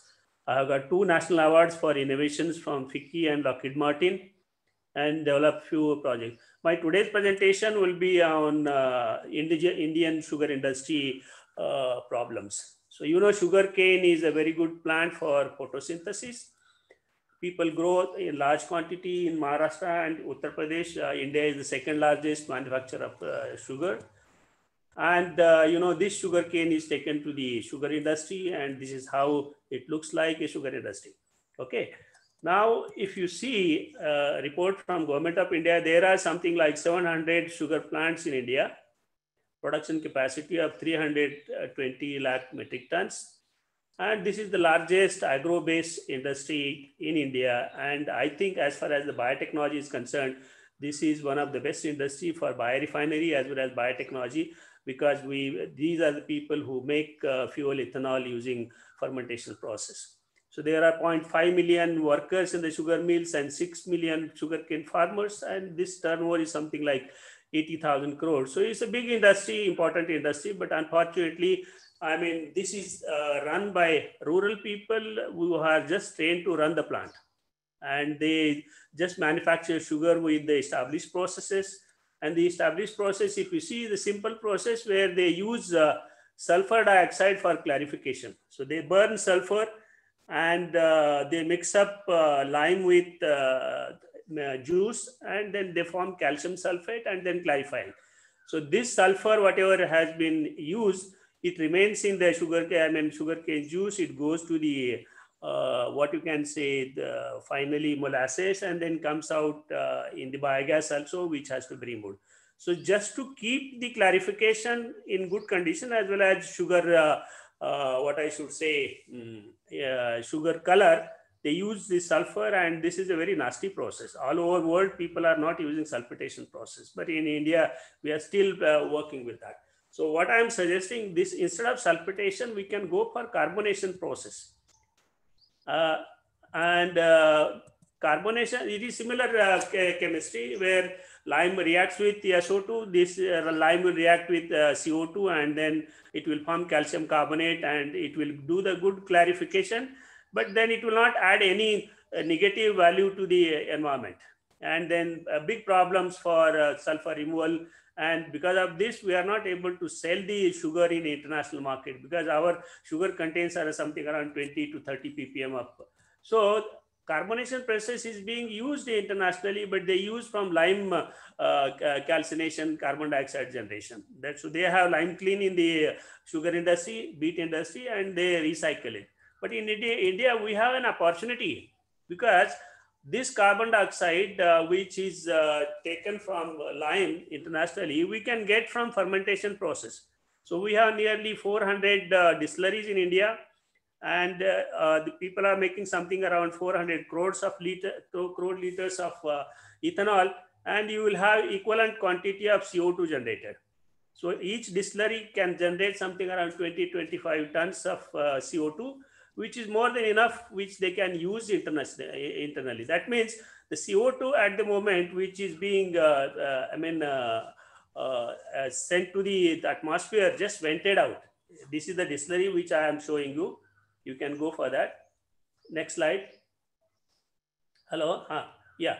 So this CO2 now is vented to the atmosphere, and I suggest that we should make use of the CO2. And what I did, I took some trials in one of the distillery. So this is something like TRL5 or TRL6 kind of technology. So this CO2 from fermentation was taken to the sugar industry, and instead of SO2, we fed the CO2 to the sugar juice clarification. It worked very well. Somehow the color is slightly low, but that can be improved upon. So this is the process which we don't need a lot of modification in the sugar industry. This is just a blower which is connected to the fermenter, and this blower sends the CO2, which is very clean. This is a food grade CO2 from fermenter of distillery, and can be used for sugar manufacture. And you see, we took trials something like around 3-4 sugar distillery industry, but that was just a trial for a few days. You see, and there are certain problems for operation of this. So we we have very good results, but now this needs to be demonstrated on pilot plant scale kind of thing. And this is how you can see this. You can go ahead for next slide. Hello. Yeah, we changed the slide. You wanted to change one more? Yeah, one more slide. Yeah. Okay. Yeah, this is the slide. This is the sugar which we get from sulfitation from the left side, that is conventional process, and bicarbonation on the right side. So my proposal to the authorities working on this carbon dioxide recycle, this is one of the best recycle process because daily something like 20 to 30 tons of CO2 is being vented to the atmosphere by each sugar industry. The same amount of CO2 can be utilized instead of SO2 because they are burning sulfur every day, something like 5 to 6 tons of sulfur to convert to sulfur dioxide. So it is environmentally harmful. So it will have both the effects. It will have, the sugar industry will be a green chemistry, plus carbon dioxide, which is going to the atmosphere, will be recycled back to the process. So this should be a clean and recyclable, and you can say circular economy process. Go to the next slide, please. And now the future economic aspects also have studied that it is free CO2. So economically it should be attractive. So we can replace, conclusion if you see, we can replace the current sulfitation process using CO2 from fermentation. The lime requirement also will be low. Mud formation, all these details are there for the process optimizations. And my request to the European Union, my future plans, if you take, now you are seeing that slide. We need to have a very good CO2 collection system, storage after fermentation, because you need a buffer. Then design of carbonated reactor, because at the moment we use the same reactor which is used for sulfitation. Then filtration design. So pure juice characteristics, sugar production using this pure juice, and we have to collect the data, exact amount of CO2 required, then excess amount of CO2 we can use somewhere else, study for the mud formation, and these are technical details. So we need some support from EU or DBT to take up this project on pilot plant scale. And I'm sure that this will have a huge impact on our sugar industry, as well as if you see the amount of carbon dioxide today, vented to the atmosphere is huge quantity, something like 3 crore tons. So this is what I wanted to share with you. And another suggestion which I have, because people are saying about CO2 conversion to fuel and other things. So this is the best CO2 source at the moment to try any technology for conversion of CO2 to fuel. So this will be a very clean CO2 available at source. So people can take trial. So that means either you use in the sugar industry or use that CO2 for converting it to fuel by using catalytic process. So my suggestion is that India has got lots of distilleries, large quantity of pure sugar, CO2, it's food grade CO2.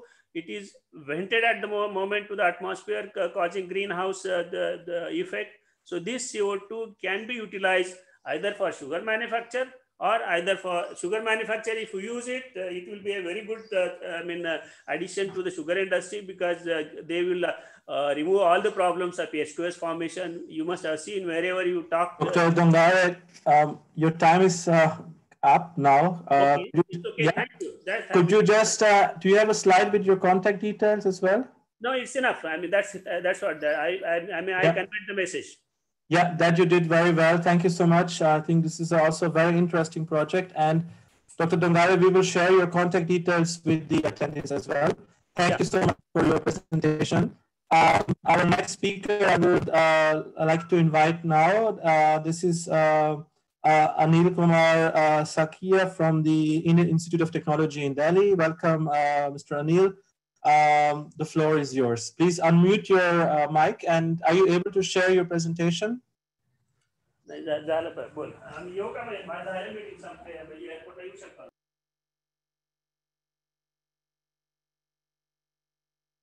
Dr. Anil, can you, yeah?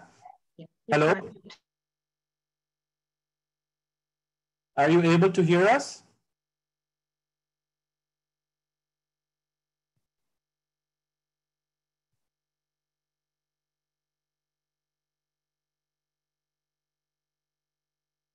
Okay, it seems that Dr. Anil has a small issue with his audio. Dr. Anil, are you able to hear us? Could you just raise your hand? Yeah, okay. We are not able to hear you at the moment. There seems to be an issue with your microphone.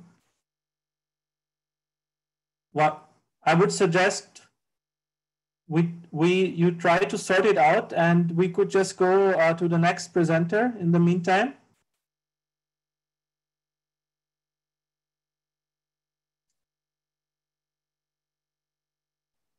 So if Mr. Anil Kumar is not able to speak, I would suggest we go to our next presenter, Dr. J. Kamala from the College of Engineering in Guindy, Anna University, Chennai. Good morning to all in the Europe, expert members and distinguished delegates, and good afternoon to all in the India. Myself, 1 minute, let me share the screen. Yes.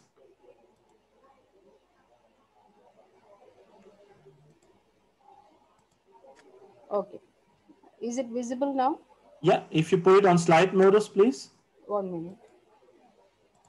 Okay. Yeah, okay. Very good. Excellent. Thank you. Good afternoon to one and all. Myself, Dr. J. Kamala, Associate Professor, Department of ECE. And my area of interest in this proposal is clean, affordable, secure energy, both land and offshore. I am working in Anna University, Chennai, Tamil Nadu, India. Anna University is having around 29 UG programs with 90 PG programs, more than 10,000 students and more than 10,000 PhD scholars. And we have got a recognition of university with the potential excellence for in the 11th plan. We are having a lot of research facilities in all the fields of engineering, because we are having biomedical, electrical, electronics, IT, everything. So we are having 4 campuses in every field of engineering. We are having a lot of research facility, and more research work is there. Some research works I have highlighted here. We have developed India's first ANUSAT satellite. It is launched in 2009 and it is in live for 3 years. And DST supported Anna University with 35 crores of funding under promotion of university research and scientific excellence. And DBT also supported to boost the Anna University interdisciplinary life science program, and BRNS DAE sanctioned 5 crore, and we filed for 54 patents, and we have signed with 41 MOUs with the foreign universities, and a lot of international and European based research are going on. And myself, Dr. J. Kamala, I am having teaching experience of 23 years, and I am having more publications in the field of energy management for solar power, and more publications are there. Only few I have highlighted, that too in the renewable energy. And my publications are related with the controller design for a PV system. The controller should be capable of operating at higher frequency and low power with smartness. That is, it is capable of identifying fault and identify the fault, isolate the fault, and indicate the fault.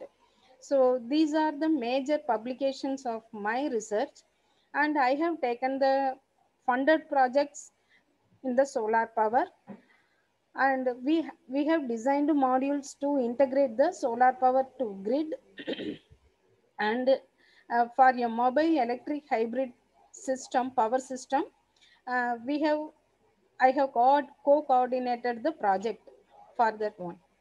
And recently we have submitted the project under Horizon 2020 for smart, reliable and resilient energy for livelihood. Recently, that in the last month we have submitted the project. And research and innovation action, the challenge means the controller design part for any integrated reliable energy system is designed using FPGA. In that case, we can go for research and innovation action. We can have more number of inputs for sensing and monitoring purpose, and we can have more number of outputs for control actions. They are operating at different frequencies. We can have fast control with fault diagnosis option. So here FPGA based controller, any electronic control part, we have much experience in that. The technology readiness level will be starting from the 4 and it will be at the end part, it will be technology readiness level 7. If I take innovation action, we can go for chip on system on controller design for the controller of any system. It is not only just PV, any integrated hybrid energy system, it is possible to design a SOC based controller using advanced VLSI technology. That is advanced wide bandgap materials we can use. Using that, we can reduce the power consumption, size of the device, and the efficiency will be improved. So we can have smart IC design for harvesting renewable energy, and that energy source, renewable smart IC for renewable energy can be used for all types of portable electronic appliances. If we take innovation action, the technology readiness level will be at the beginning from 2 and at the end it will be at 6. And the keywords, if we see, a controller. For any system, we can design controller, monitor the signals, sensors, and we can take control actions according to the requirement. And using FPGA, or it may be system on chip design, and every component of the system can be operating at different frequencies. It is possible to integrate everything. We can have smart, resilient energy management system. The collaboration type of collaboration we are looking for, if it is an innovation action type of proposal, we need IC fabrication facility to fabricate the controller. And to fabricate power electron devices, we need advanced VLSI techniques for fabrication. Then other modules, we are concentrating only in the design of controllers and control actions. The other modules and the integration of other modules of hybrid energy system. The hybrid energy system may include energy from water, energy from biofuel, energy from waste, like that. We can integrate all the energy sources according to the demand response. We can design the controller to efficiently distribute the energy. So our competencies are FPGA based system design, system on chip design, smart sensor interface for remote monitoring and control. Smart actuator interface also is included, and we can have power electronic devices using new wide bandgap materials. It improves the performance of the system such that the efficiency is improved, and we can have precise control and intelligent control. And these are my contact details. My mail ID and my mobile number, everything is shared with you. Professor Kamala, thank you so much for your presentation. I will now try again with Dr. Anil Kumar from IIT Delhi. Dr. Anil Kumar, would you like to give it a try again?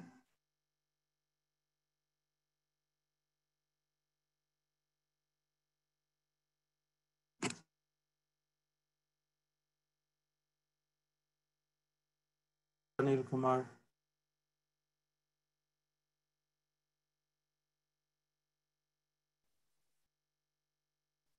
I think there is some, you have to look into the settings of your microphone, because you're visible, but you're not audible to us. And one option would be you could try to log in and log out and log in again. See, maybe that could solve it. And in the meantime, we would go to the next presenter. We will not forget you. We will just move to the next presenter then. Okay. Next, we have Professor Ravinder Dahiya from the James Watt School of Engineering, University of Glasgow.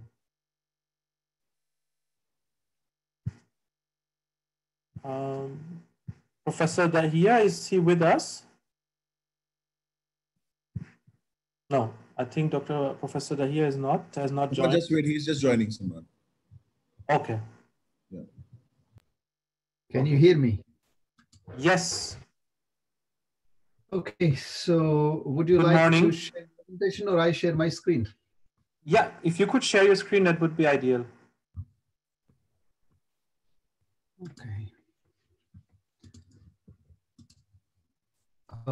Can you confirm if you see my screen now? Yeah, if you can put it in slide modus. Yeah, I'll do that. Okay. All right, first of all, thanks for giving me this opportunity to share my views. So the topic that I'm going to present today relates to offshore wave energy harvesting, and that's using advanced materials, particularly that lead to nano generators, laden network of buoys. This could be triboelectric energy generation or a combination of piezo and tribo and dielectric polymers, elastomers. So it relates to subtopic number 2, offshore energy, but the solution that I'm going to present also applies to, can be used onshore or also on the land-based system. These prototypes have been demonstrated, but I'll talk about the offshore one today as I submitted.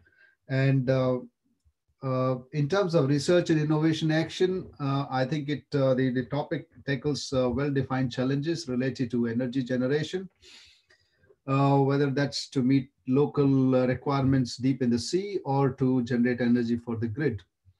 And it will, because we are using advanced materials, it definitely leads to generation of new knowledge and a new technology. In terms of innovation action, if you were to take that way, then there will be a development of prototyping, testing and demonstrating, as well as piloting at different stages this project will lead to. And there will be an impact in terms of evaluation as well. In terms of TRL, currently we stand at 3. We have a lab prototype and we aim to extend it to TRL 6 to 7. Keywords are wave energy, advanced materials, nano generators, clean energy, and power electronics, which need to be, I forgot to add here. What is the concept? The concept you can see here. Let me switch to the pointer mode. So the concept you can see here. So basically these are the buoys. So that's one scenario. It can be onshore and that can be offshore, but the kind of same scenario with your buoys, and inside buoys we have designed nano generators. And the key point about these nano generators is that they match with the frequency of the wave. So these are low wave frequency system, and they are able to, as you go up and down with the wave, the nano generators generate the charge, which can be stored locally in the energy storage system, and then can be fed to the grid. So other good aspect of this technology is that it can be connected to existing, so it can augment existing systems, or it can also be connected to, let's say, the vessels, moving vessels to generate local power. So there are different scenarios possible with this technology. Essentially, you generate charge and then you store the charge into energy storage devices, and from there you can feed into grid. You can also combine this with, in a hybrid mode, you can also combine with other technologies such as solar cells, either integrating solar cells on top of the buoys, or if it is offshore, then you can think of connecting it to the permanent structures. So that way, the idea here is to have a network of these, and of course, new areas. It can also be connected to, in a Lego fashion. These buoys can be made in a Lego fashion, and it can be a kind of a sort of path in the water, and could be connected to other areas such as tourism, etc. So what kind of collaborations I'm looking for? Power electronics, energy storage devices, offshore installation, wave energy. So these are the kind of expertise needed. And we have significant background here in the fields of nano generators, energy materials, wearable systems. In fact, we started with this approach. Initially, we started with wearable systems where we noted that the amount of power requirement is very low. But triboelectric particularly, we explored the real contact area that can be achieved in high impact waves is much larger, and that's where we can get more energy with such systems. So these are the key competencies. And here are my contact details. I am based in James Watt School of Engineering. My website, my email, and various other. If you would like to see some of our prototypes, then there's a YouTube link also. There are various videos from our group, and there's a link to TED Talk also if you would like to know more. Thank you very much. Thank you so much, Professor Dahia. I think a very concise, well-structured presentation. Also for me as a layman, I could understand some of it. So I think this is really exciting, and hope you will find the suitable partners from Thank you very much.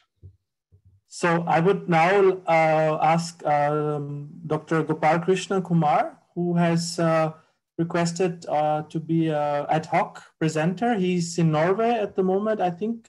Dr. Gopal Krishnan, good afternoon. Good afternoon. Am I audible? Briefly, yeah, you're audible. Could you briefly introduce yourself and your institution?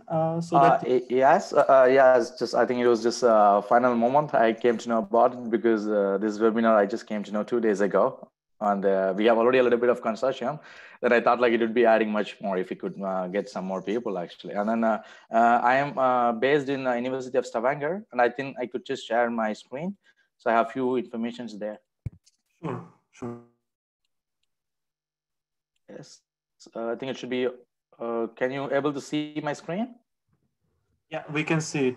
Thank you. Yes. Okay. So yeah, I'm Gopal from University of Stavanger in Norway, and just for a little bit of information about this university. And this university belongs to ECIU, European Consortium of Innovative University, where they try to think about the local problems and then trying to find global solutions.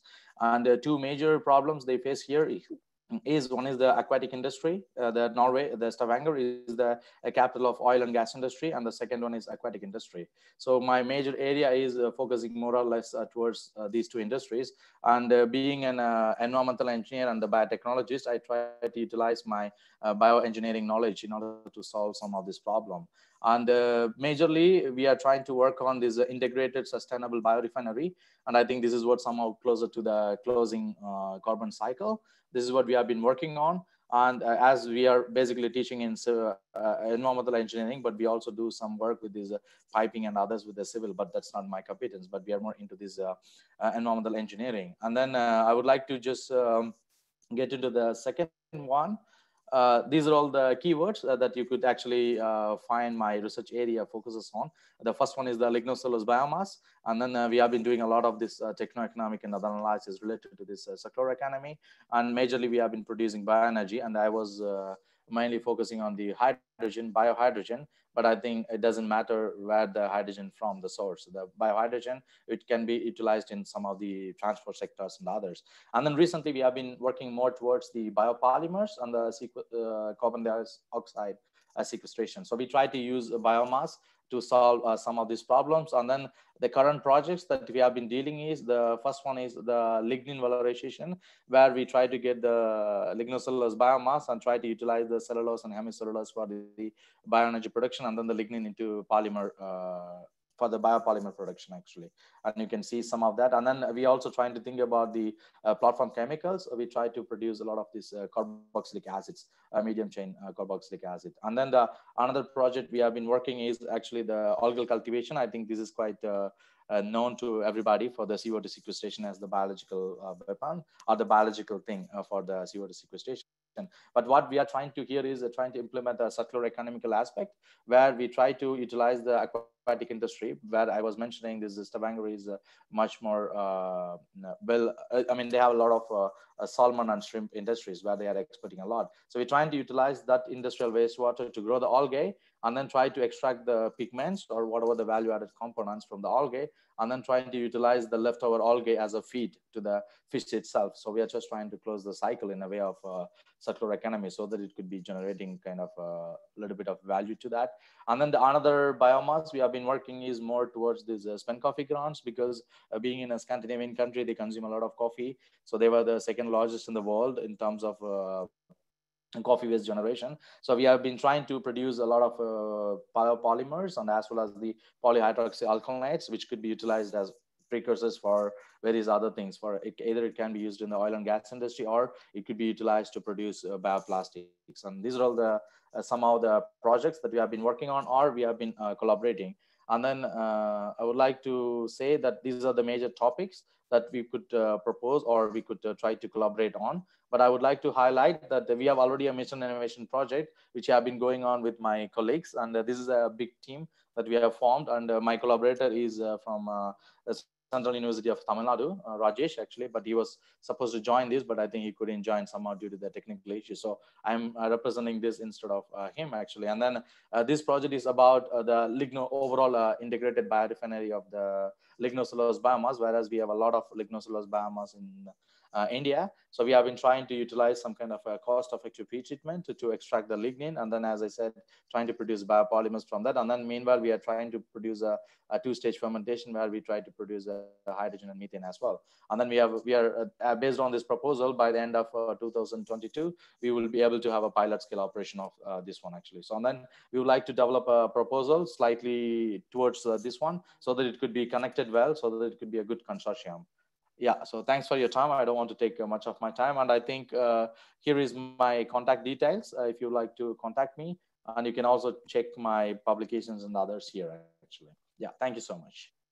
Thank you so much, Dr. Gopal Krishnan, for this excellent ad hoc presentation. Tusen takk, as they say in Norway. Ah, sure, you speak Norwegian. A bit, yeah. I did my PhD at the University of Oslo, so. Ah, perfect. Okay. Personal note on that, yeah. So, yeah, if you want to collaborate with Dr. Gopal, please, contact him. Dr. Gopal, maybe you could write your email ID in the chat as well, so that the others can contact you directly. And I would give now the floor to, one more time, we try with Dr. Anil Kumar. Anil Kumar, can you unmute? Yeah, can you hear me? Wonderful, very loud and clearly. Yeah. Could you welcome Dr. Anil Kumar, please? Could you share your screen and your presentation?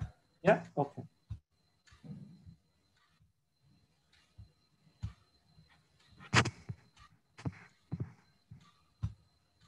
Yeah, we are able to see it. Perfect. Please go ahead. Oh, hello everyone. This is one of my research topic is the biocoal production from the rice straw and co-firing with the coal in the Indian thermal power plants. So basically, we are working on the Clean Energy Laboratory Center for Road Development Technology, Indian Institute of Technology, Delhi. We are the team of dedicated researchers working on the development of the clean and green energy alternative fuels. Our core competency includes the development of eco-friendly agro-residue management practices, value-added products, such as a biochar, which has a multiple areas of environmental application as an alternative green energy resources, carbon sequestration, and as an adsorbent material with minimum GHG emissions. Our prime objective is to research, innovate, design, develop, and amortize torrefaction unit to produce the biocoal from crop residue. Basically, mainly focus on the rice straw, which is the major problem in the Indo-Gangetic plants, including the Punjab and Haryana state for the pollution.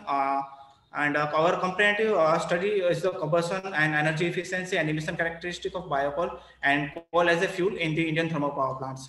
Life cycle study and the environmental impact assessment of the co-firing of biocoal and coal in Indian thermal power plants. This is the preliminary result. We already produced the biocoal at different pyrolysis temperature, 300, 400, 500 degrees Celsius and 600 degrees Celsius. And this is the case study for only for Haryana. Haryana is along with produce the 3 million metric ton rice straw per year, and due to the lack of the waste management system, farmers are opt to burn in the open field and which generate the approximate 10953 gigagram carbon CO2 equivalent emission per year. So we are trying to develop a technology to convert the agro-residue management to the biocoal, and this biocoal supply for the Indian thermal power plant. So our primary result shows that it will reduce the greenhouse gas emissions from 17% to 45% as you produce biocoal from 300 to 600 degrees Celsius.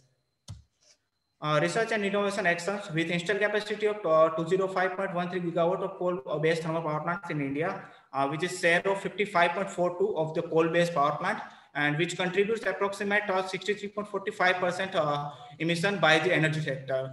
Biocoal production from agro residues and co-firing it with the coal in thermal power plants will minimize the carbon footprint of the sector and will manage the amount of agro residues in the country to producing annually. Innovation and action plan to demonstrate the biocoal production technology through the torrefaction or pyrolysis, generate the data and study for the combustion and emission characteristic of biocoal, co-firing with the coal in thermal power plants at large scale unit. Technology readiness level, at presently we are at TRL 5. We have a small scale setup for production of biocoal, and we are trying to upscale with the TRL 7. So basically keywords is the biocoal, agro residue, GHG emission, co-firing, clean energy, and thermal power plants. Kind of collaboration we require looking for the currently we are at technology laboratory scale, and our aim to further scale up it up to the industrial scale. For this, we would require to assess the power plant, to test the co-firing, and funding for the realizing the biocoal production facility and to carry out the scientific study. Our own competency, we have a dedicated team of experts and researchers having a combined experience of the 18 years in the area of clean energy. Our team including the Professor Priyanka Kausar, Professor Vijay, Professor Vivek Kumar, Professor Ramchandra, me as Anil Kumar Sakhya, Vijit Anand, and Paramjit Baghel as my co-colleague. Thank you. This is my contact details. If any collaborators who are interested, please contact me on this. Thank you. Thank you so much, Mr. Anil Kumar. Happy that it worked out and you could do the presentation. So we have one more speaker, also an ad hoc presentation by Mr. or Dr. Shirish Garud. Dr. Garud, welcome to the session. And do you have a presentation? Yes, I will have a small presentation. Yeah. Am I audible? You're audible. Could you briefly introduce yourself and the institution you represent? Yes. First of all, thanks a lot for giving me this opportunity at the last moment request, and I'll just put so my presentation is not on the specific technology or this thing, but I've just made a couple of slides to introduce my organization, the Energy and Resources Institute. It's almost 4-decade-old research institute, started as Tata Energy Research Institute, but now it is named as the Energy and Resources Institute. So we are basically a research institute with multiple objectives, and this is what we do in brief.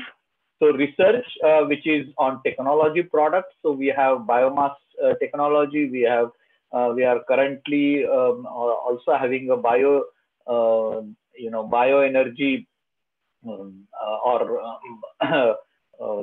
lab project. Then we are also working on a lot of field projects. One of them is on energy storage. It is the Indo-US projects. With Norwegian Embassy, I've just finished project on microgrid integration, renewable energy grid integration. We are also doing a lot of projects for under EU on circular economy, where we are studying a lot of industrial processes, etc. Then we also are very closely connected with the governments, both government of India, international governments, and state governments. And we are doing policy advocacy and outreach in energy, environment, climate change, etc. And then we also provide technical services. We have NABL accredited lab for solar product testing, solar pump testing.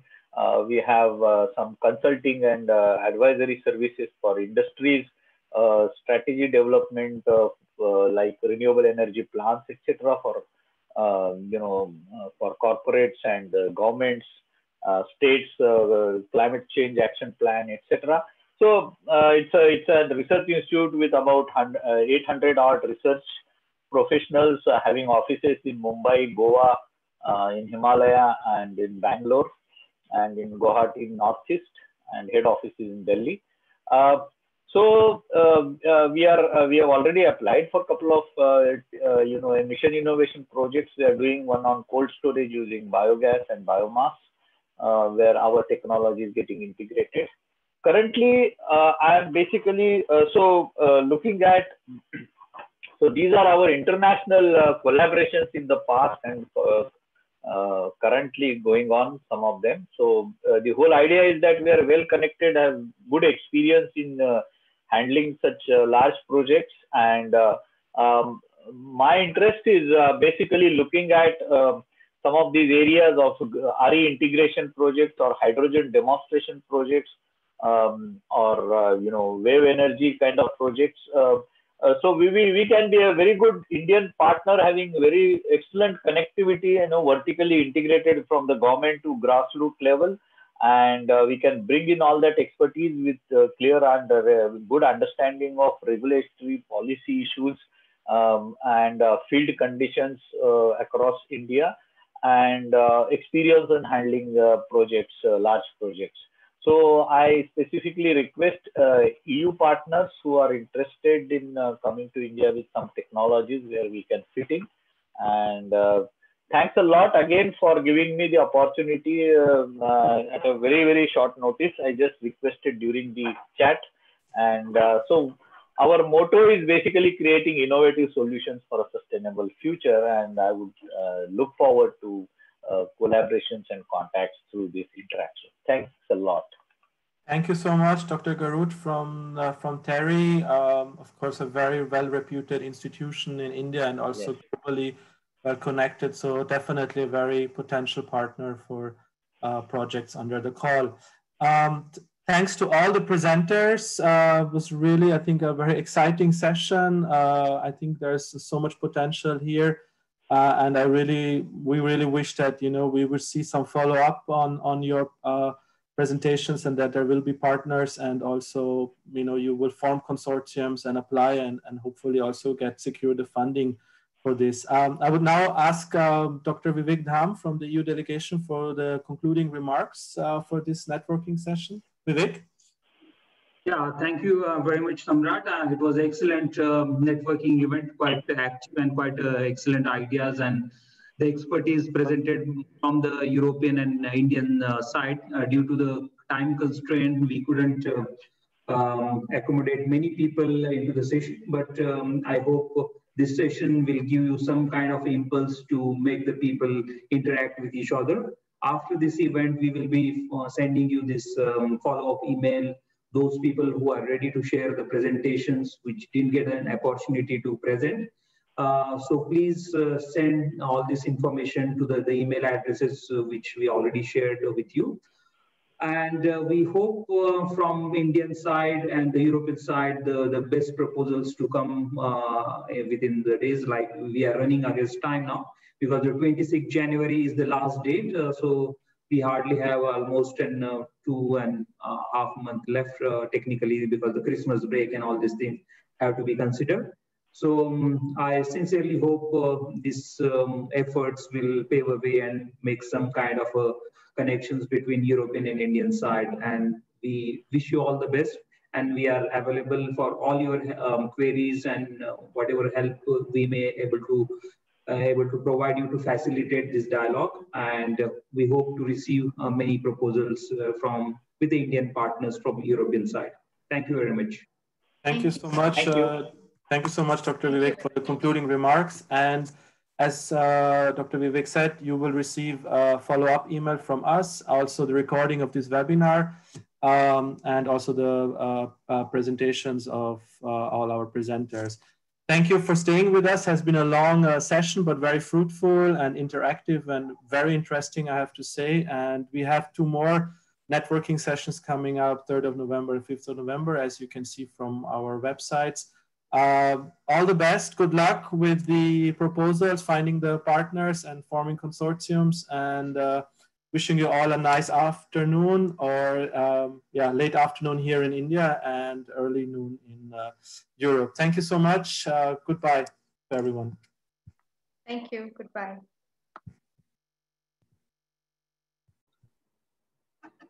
Samrat.